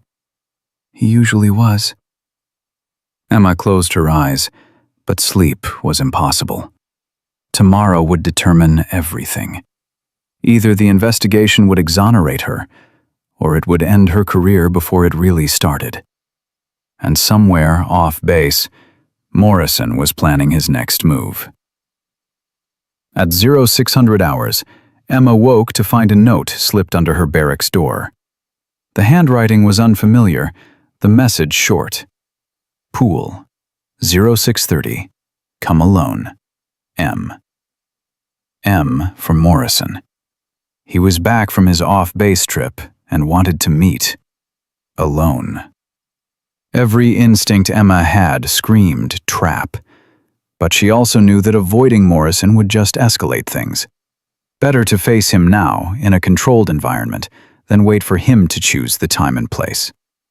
She dressed quickly, quietly, slipping out of the barracks while Jackson was still asleep. The pool was only 200 yards away, an easy run if things went wrong and she needed to get back to populated areas quickly. The pool building was dark when Emma arrived at 6:30. No Morrison, no anyone. She was about to leave when the lights came on, blinding her temporarily. When her vision cleared, Morrison stood at the far end of the pool, alone. His face was still swollen from their fight 2 nights ago, his nose bandaged. "You came," he said. "Good. What do you want, Morrison?" He walked along the pool's edge, maintaining distance. "I want to understand how someone your size beat me that fast. What I did wrong, what you did right." Emma stayed near the door, ready to run if necessary. You telegraphed your attack, relied on strength instead of technique, underestimated your opponent. That's what everyone keeps saying. Technique beats strength, training beats size. Morrison stopped walking. But that's bullshit, isn't it? In a real fight, size matters. Strength matters. You got lucky because I was overconfident. Then challenge me again. Prove it was luck. That's why I asked you here. Not to fight. To ask you to admit it was luck. To tell the NCIS investigator that you got a lucky punch, that I slipped, that the fight wasn't representative of real capability. Morrison's voice was pleading now. Please. My whole career is built on being the best fighter. If it gets out that a woman half my size beat me legitimately, I'm finished. Emma felt something shift in her understanding. Morrison wasn't angry anymore. He was desperate, scared. Your career isn't my responsibility, she said quietly. You challenged me. You lost. That's reality. It's not reality. It can't be. Morrison's voice rose. I've trained my entire life for this. Football scholarships, combat sports, everything. And you just show up and make it all meaningless. No, you make it meaningless by refusing to learn from it. Emma took a step closer. You lost because you weren't prepared. You can either accept that and get better, or you can keep blaming me and stay exactly where you are. Morrison's face twisted with rage. You don't get it. This isn't about getting better. This is about survival. If I can't beat you, what does that say about me? What does that say about every man in this program? It says you're human, fallible, capable of losing. Emma's voice softened. Morrison, that's not weakness. That's just truth. Truth. Morrison laughed bitterly.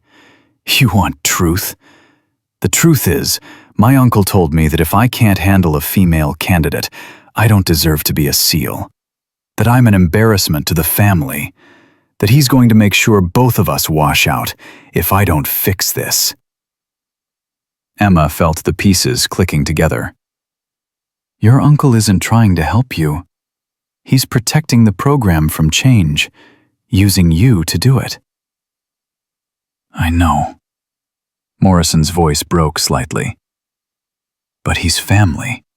He's a master chief. He's everything I've been trying to become. And he told me that if you succeed, it proves men like me are obsolete. That's not true. Isn't it? You beat me. Beat 5 guys total. Proved that size and strength don't matter as much as we thought they did. What happens to guys like me when that becomes common knowledge? We're not special anymore. We're just big. Emma understood now why Morrison had been so desperate. It wasn't about her. It was about his entire identity crumbling. You're right, she said.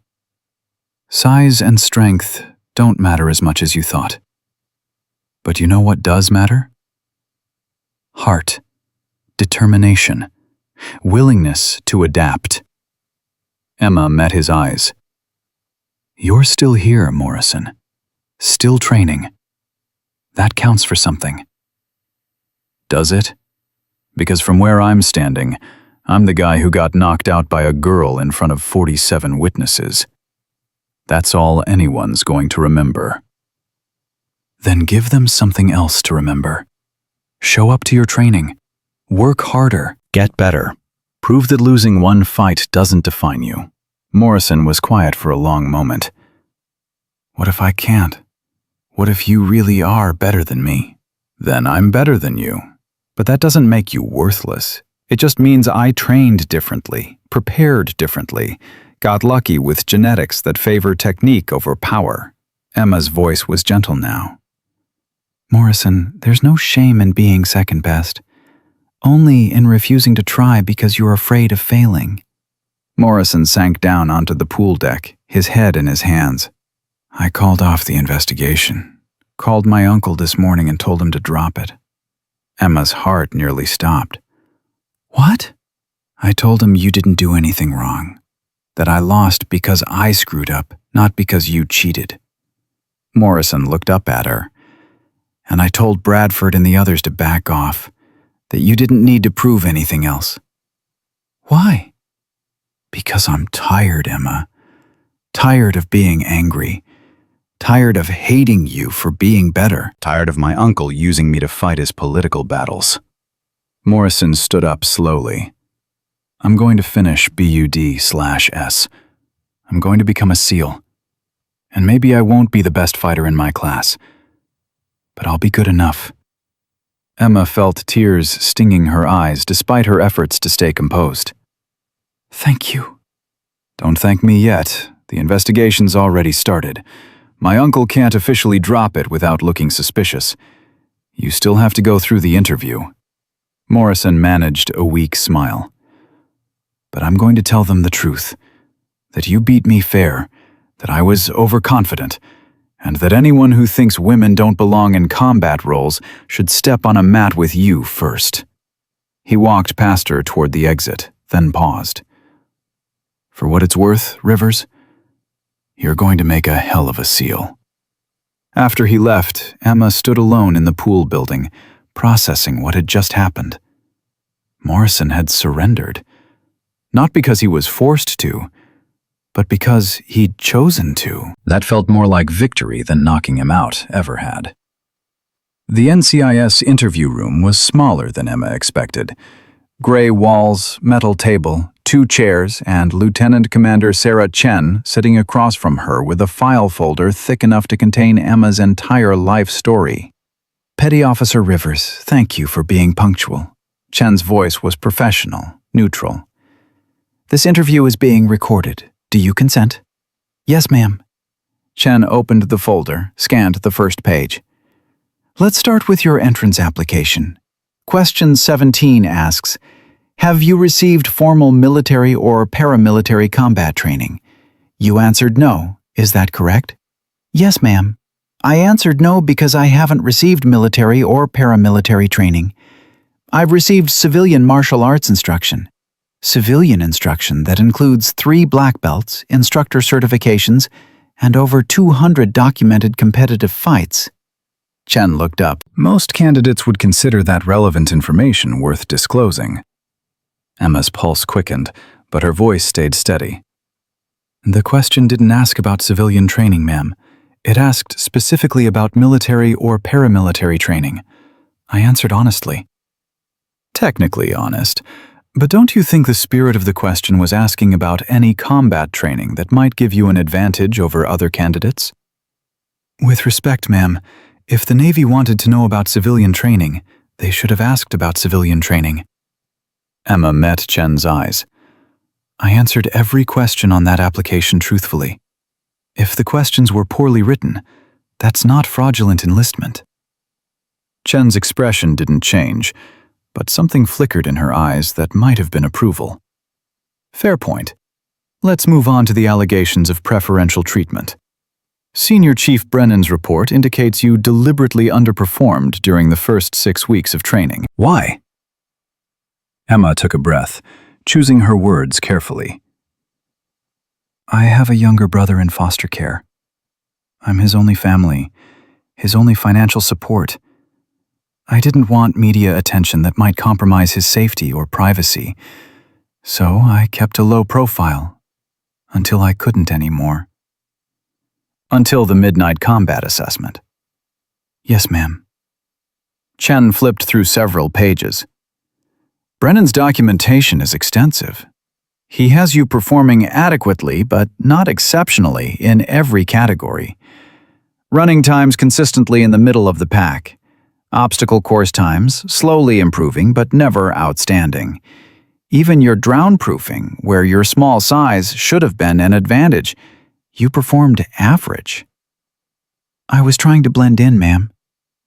You succeeded. Until you didn't. Chen pulled out a different document. I've reviewed footage from the combat assessment. You defeated 5 opponents in less than 4 minutes of combined fighting time. That's not blending in, petty officer. That's domination. Emma said nothing. There was no good response to that. Here's what I don't understand, Chen continued. You went 6 weeks hiding your capabilities, endured harassment from Morrison and others, let them underestimate you. Then you destroyed 5 of your classmates in front of the entire training staff. Why then? Why that moment? Because I didn't have a choice, ma'am. Morrison challenged me publicly. If I'd refused, I would have been labeled a coward. If I'd lost, I would have validated everyone who said I didn't belong. The only option was to win. And you did win. Decisively. Chen closed the folder. I'm going to tell you something off the record, petty officer. This investigation was doomed to fail from the moment Morrison's uncle filed it. The evidence doesn't support fraudulent enlistment. The documentation proves you received no preferential treatment. In fact, Brennan's reports suggest you received harsher treatment than most candidates, specifically because he was testing your mental toughness. Emma felt hope flare in her chest. So the investigation will be closed by end of business today, with a finding of no misconduct. Chen's expression softened slightly. But here's the part that does concern me. Morrison filed this complaint out of embarrassment and family pressure. His uncle orchestrated it to protect his vision of what naval special warfare should look like. That kind of political manipulation is dangerous. Yes, ma'am. You should also know that Morrison withdrew his complaint this morning, called me personally, and admitted the entire thing was retaliation for losing a fair fight. Chen leaned back. He's being counseled for filing false charges, but he won't face court-martial. His honesty in withdrawing the complaint counts for something. Emma thought about her conversation with Morrison at the pool, about how broken he'd sounded. He's a good candidate, ma'am. Just had some bad guidance. That's generous, considering he tried to destroy your career. Chen stood up. This interview is concluded. You're free to return to training. And Rivers? Don't hide who you are anymore.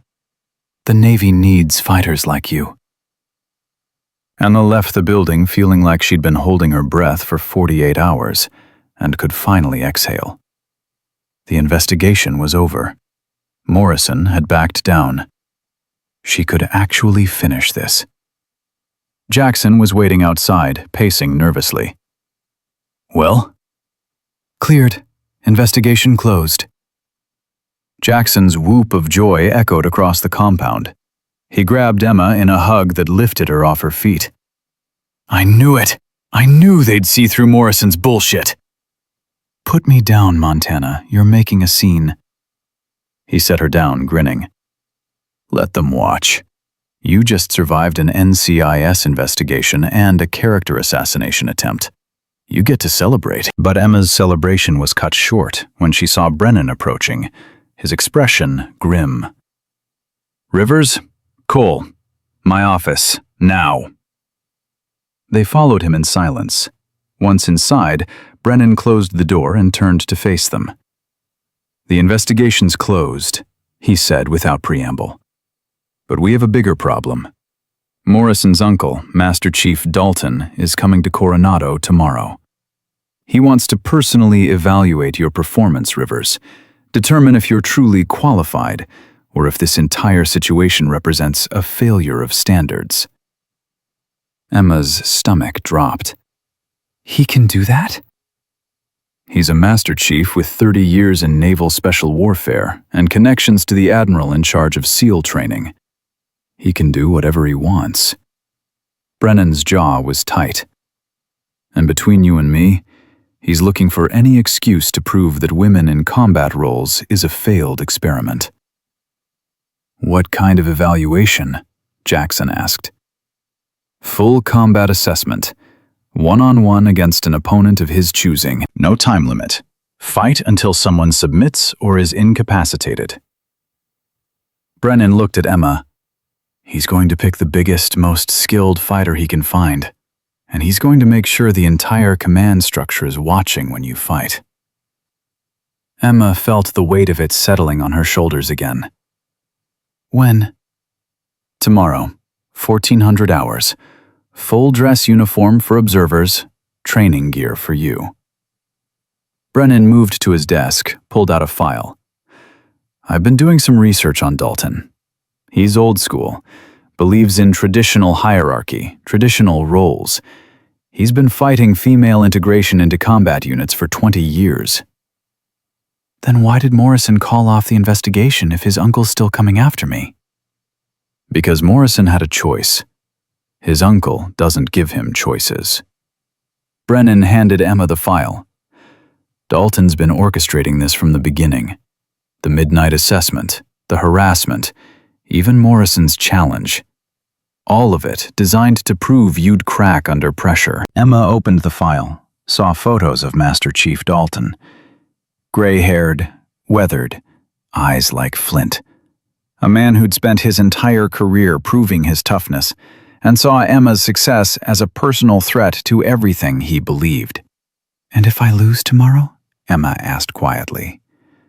Then Dalton uses it as proof that the standards have been lowered, that you only succeeded because opponents underestimated you or went easy on you.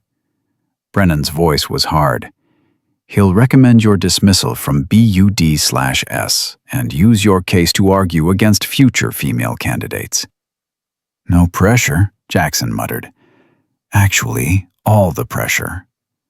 Brennan looked directly at Emma.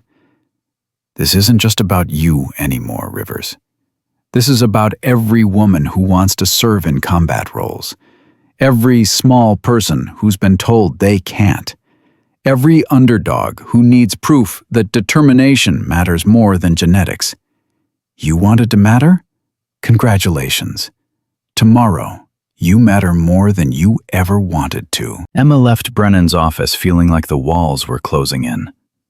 She'd survived Morrison, survived the investigation, and now she had to face Morrison's uncle with the entire future of female integration riding on the outcome. That night, Emma couldn't sleep. She lay in her rack, staring at the ceiling, running through every possible scenario. Who would Dalton choose as her opponent? What style would they use? How could she prepare without knowing? At 0200 hours, her phone buzzed. Text from an unknown number. Pool. Come alone. It's important. Santos. Emma's first instinct was to ignore it. She'd already fallen for one mysterious meeting at the pool. But something about the message felt different. Urgent. She slipped out of the barracks, moving silently through the darkness. The pool building was lit this time, Santos sitting on the deck waiting for her. You came. Good. Santos stood up, looking nervous. I need to tell you something about tomorrow. About Dalton's evaluation. What about it? I know who he's bringing. His personal pick to fight you. Santos's voice was grim. Petty Officer First Class Marcus Webb, former Army Ranger, transitioned to Navy, currently serving as a BUD/S instructor. 6'3", 230 pounds, third-degree black belt in multiple systems. Emma's blood went cold. An instructor. Someone who taught combat to SEAL candidates for a living. How do you know this? Because Webb is my cousin, and he called me tonight asking questions about you, about your style, your weaknesses, what techniques you used against Morrison and the others. Santos looked sick. I told him I didn't know much, but Emma, he's been preparing. Dalton sent him your fight footage. He's been studying you. Emma felt the unfairness of it crash down. She'd get no preparation, no footage, no intel, but her opponent would know everything about her. Why are you telling me this? Emma asked. Webb's your family. You could have stayed quiet. Because you saved my life in the pool. Because what Dalton's doing is wrong. And because Webb told me something tonight that made me sick. Santos's voice shook. He said Dalton promised him a promotion if he teaches the girl her place. Those were the exact words. This isn't an evaluation, Emma. It's an execution. Emma sat down on the pool deck, processing this information. Tomorrow wasn't about proving her skills. It was about Dalton engineering her failure in front of the entire command structure. Webb's good, Santos continued. Really good. He's been teaching hand-to-hand combat for 5 years. He's fought in actual combat. And Dalton told him to do whatever necessary to win. Meaning what? Meaning he's not going to follow the same rules Morrison did. He's going to hurt you, Emma. Injure you badly enough that you can't continue training, even if you somehow don't submit. Santos pulled out his phone, showed her a video. This is Webb fighting in a tournament 3 years ago. Watch. Emma watched the video, her heart sinking with each second. Webb was fast, technical, brutal. He'd fought a female opponent half his size and shown absolutely no mercy. Joint locks taken past the point of submission, strikes thrown with full power. The fight had ended with his opponent unconscious and hospitalized. He does this to everyone, Santos said. Man, woman, doesn't matter. He fights to destroy. Emma handed back the phone. Then I'll have to destroy him first. Emma, you're not listening. He's bigger than Morrison, more skilled than anyone you fought, and he's been preparing specifically for you. This isn't a fair fight. Fair fights don't exist. My instructor taught me that when I was 10. Emma stood up. Thanks for the warning, Santos. And for the intel. I appreciate it. What are you going to do? The only thing I can do. Show up tomorrow and fight. Emma headed for the door, then paused. Tell your cousin something for me.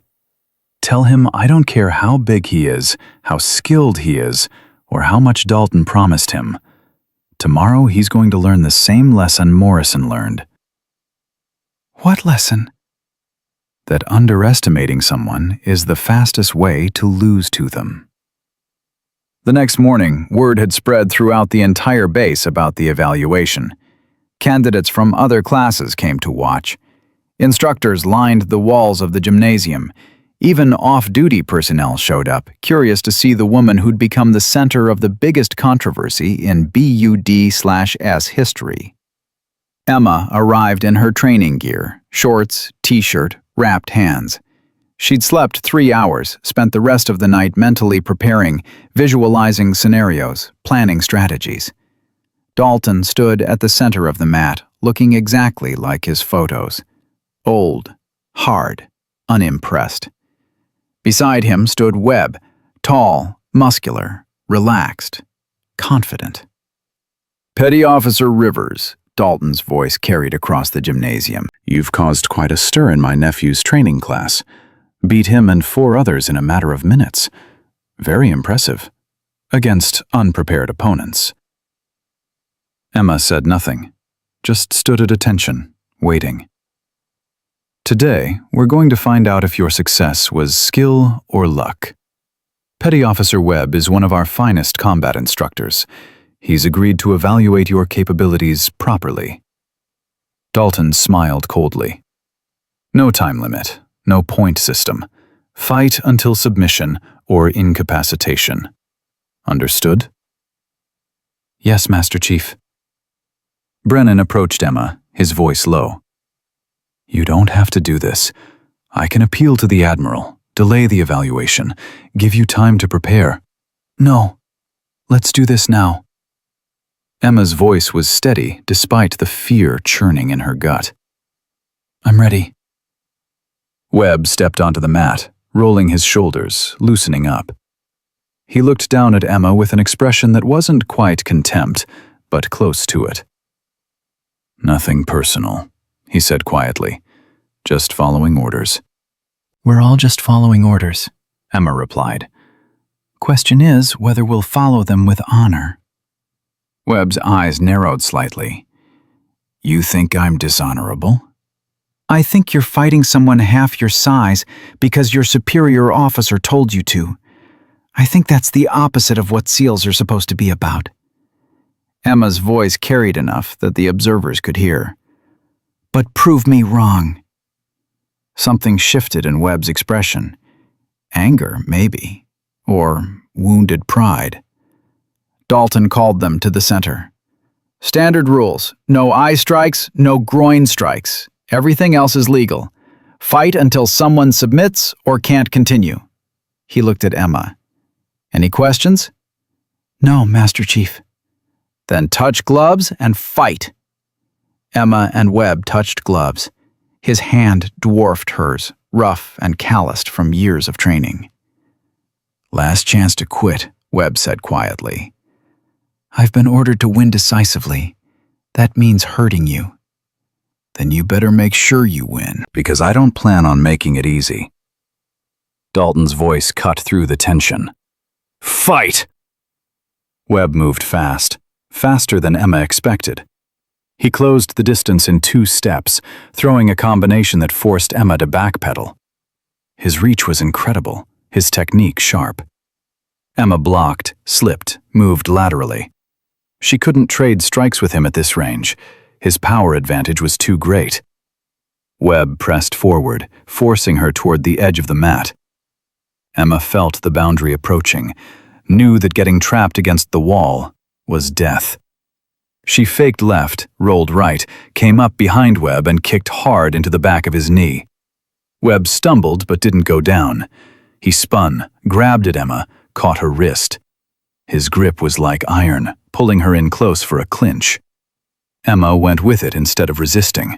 She dropped her weight, used Webb's pulling momentum against him, and swept his legs.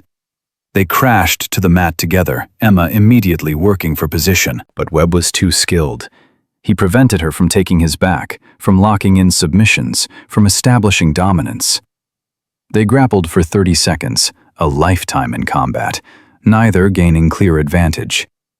Then Webb used his strength. He bridged his hips, threw Emma off, scrambled on top. 230 pounds of muscle pressing down, making it hard to breathe. Emma felt panic trying to claw its way up her throat. This was it. This was the scenario where size won over technique, where strength overcame skill. Number Emma relaxed completely, stopped fighting the pressure. Webb sensed it, shifted his weight to press harder, thinking she was giving up. That shift gave Emma the half-second she needed. She shrimped her hips, created space, slipped her leg through, and established guard. Not dominant position, but better than being flattened. Webb tried to pass her guard, establish side control. Emma defended. Using her legs to control distance prevents him from settling into a stable position. They fought on the ground for a full minute, Emma defending, Webb attacking, both fighters burning energy at an unsustainable rate. Then Emma felt it. Webb's breathing was getting heavier, his movements less precise. That muscle mass required oxygen, and the intensity of the fight was draining him faster than it was draining her. Emma made her move. She opened her guard deliberately, making Webb think she'd made a mistake. He dove forward to capitalize, and Emma caught him in a triangle choke. Her legs wrapped around his neck and arm, cutting off blood flow to his brain. Webb's eyes widened with shock. He tried to stand, tried to slam her, tried everything he'd been taught to escape. Emma held on, squeezed tighter, ignored the pain in her ribs where his weight was crushing her, focused only on maintaining the choke. Webb's face turned red, then purple. His struggles became more desperate, less technical. "Tap out," Emma said through gritted teeth. "Don't make me put you to sleep." Webb's pride fought his survival instinct. Emma saw it in his eyes, the calculation of whether losing consciousness was preferable to submitting to someone Dalton had ordered him to beat. His hand slapped Emma's leg, once, twice, 3 times. Emma released immediately.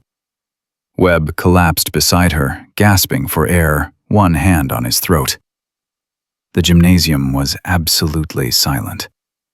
Emma stood up, breathing hard, her ribs screaming in protest.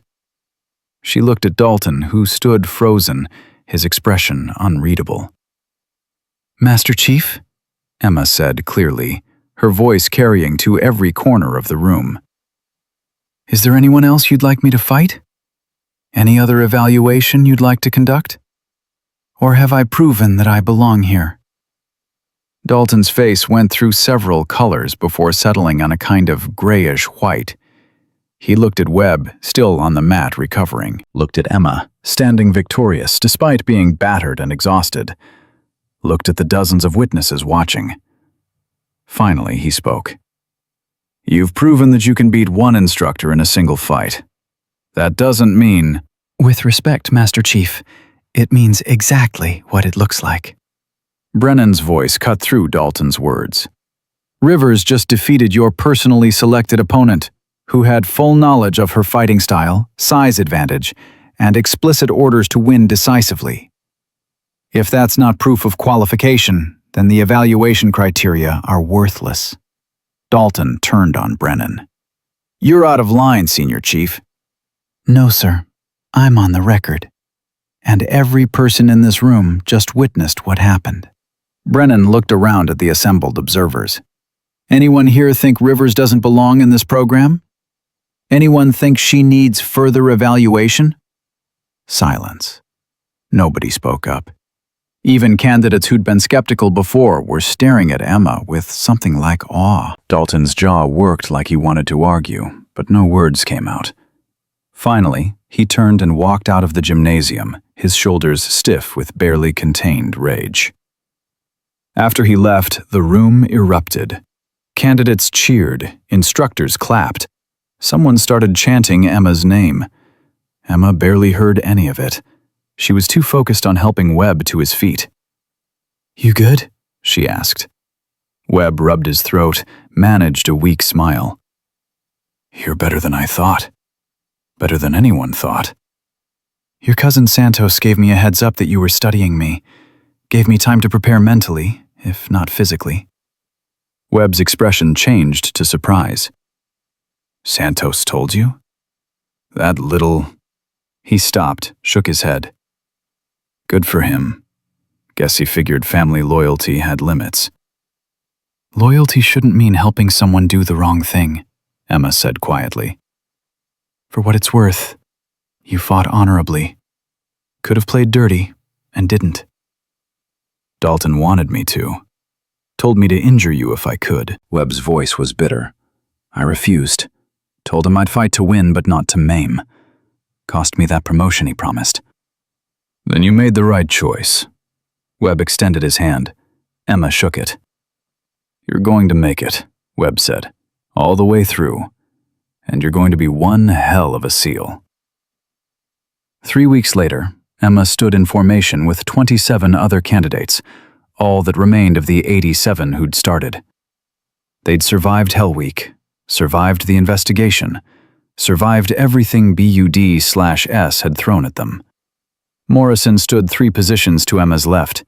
He'd made it too, quieter now, focused on his own performance rather than everyone else's. They'd never become friends, exactly, but there was mutual respect there that hadn't existed before. Santos stood to her right, his knee fully healed, his confidence rebuilt. He'd become one of Emma's closest allies, training with her daily, pushing each other to improve. Jackson stood directly behind her, still making terrible jokes but now accepted as part of Emma's inner circle. Brennan stood before them, his expression proud as he surveyed the survivors. 27 candidates, he said. Less than a third of who started, but every single one of you earned your place here. Not because of your size, not because of your strength, because of your heart. He walked along the formation, making eye contact with each candidate. You know what I learned from this class? I learned that the best warriors aren't the biggest or the strongest. They're the ones who refuse to quit when quitting makes sense. who adapt when plans fail, who fight with honor even when dishonor might win. Brennan stopped in front of Emma. Petty Officer Rivers taught us all that lesson, and I'm grateful for it. The graduation ceremony happened on a perfect California day, blue sky and gentle breeze. Emma's foster father, Marcus, had flown in from Detroit, bringing Michael with him. Her brother, now 14, taller than she remembered, but still with those same hopeful eyes, hugged her so tight she could barely breathe. "You did it," he whispered. "You really did it." "We did it," Emma corrected. "Every time I wanted to quit, I thought about you. About proving that people like us belong anywhere we're willing to fight to be." After the ceremony, after the photographs and congratulations, Brennan pulled Emma aside one final time. "You got orders yet?" he asked. "SEAL Team 3, deploying in 6 months. "Good team, good leadership," Brennan smiled. "They're lucky to have you." "Senior Chief, can I ask you something? Why did you really document everything? Why protect me when you could have just let Morrison's investigation play out?" Brennan was quiet for a long moment. "Because my daughter didn't get someone to protect her, didn't get someone to see the truth and fight for it. She got a system that failed her." His voice cracked slightly. "I couldn't save her, but maybe I could help save what she would have wanted to be. Someone strong, someone capable, someone who refused to be told she didn't belong." Emma felt tears burning her eyes. "She would have been proud of you." "No, she would have been proud of you." Brennan squeezed Emma's shoulder once, then walked away. 5 years later, Emma returned to Coronado as an instructor herself, teaching hand-to-hand combat to a new generation of SEAL candidates. The class had 12 women in it, 12 when she'd been the only one in hers. One of them, a small woman, barely 5 feet tall, approached Emma after the first day of training. "Instructor Rivers, can I ask you something? Some of the guys are already making comments about my size, about not belonging. How did you handle it?" Emma thought about Morrison, about Dalton, about 43 days of hiding who she was before finally showing everyone the truth. "I handled it by refusing to let their doubts become mine, by training harder than anyone else, by proving that size is just one factor among many." Emma looked the young woman in the eyes. "But more importantly, I handled it by realizing I wasn't fighting for their respect. I was fighting for my own. Once I understood that, nothing they said mattered anymore." The woman nodded, absorbing this. "Did it get easier after you proved yourself?" "No, it got harder. Because once you prove yourself once, people expect you to keep proving it. The pressure never goes away." Emma smiled. "But you know what? That pressure makes you stronger, sharper, better. And eventually, you realize the pressure isn't burden, it's privilege. Because it means you matter enough for people to care whether you succeed or fail." That night, Emma called Michael from her quarters. He was 19 now, finishing college on a full academic scholarship, thriving in ways she'd only dreamed about when she was working 2 jobs to keep him fed and safe. "How's the new class?" he asked. 12 women, more than we've ever had. The culture's changing, Michael. Slowly, but it's changing." "Because of you?" "No, because of everyone who refused to quit. Everyone who proved that belonging isn't about fitting in. It's about having the courage to stand out." After hanging up, Emma stood on the beach where she'd once sat freezing in surf torture, wondering if she was strong enough to survive. The ocean was calm tonight, gentle waves rolling in under a sky full of stars. She thought about her father, who taught her to hide her strength until the moment it mattered most. About Brennan's daughter, who never got the chance to prove what she could have been. About Morrison, who'd learned that losing one fight didn't define him. About all the women who would come after her, who would face their own Morrisons and Daltons and investigations. Emma had started this journey trying to be invisible. She'd ended it becoming impossible to ignore. And somewhere in between, she'd learned the most important lesson of all. The world didn't need her to be average. It needed her to be exactly who she was. Small, fierce, unbreakable, and absolutely refusing to apologize for any of it. Because every time someone underestimated her and lost, they didn't just lose a fight. They lost the right to decide who belonged and who didn't. And that was a victory worth fighting for, no matter how many times she had to prove it.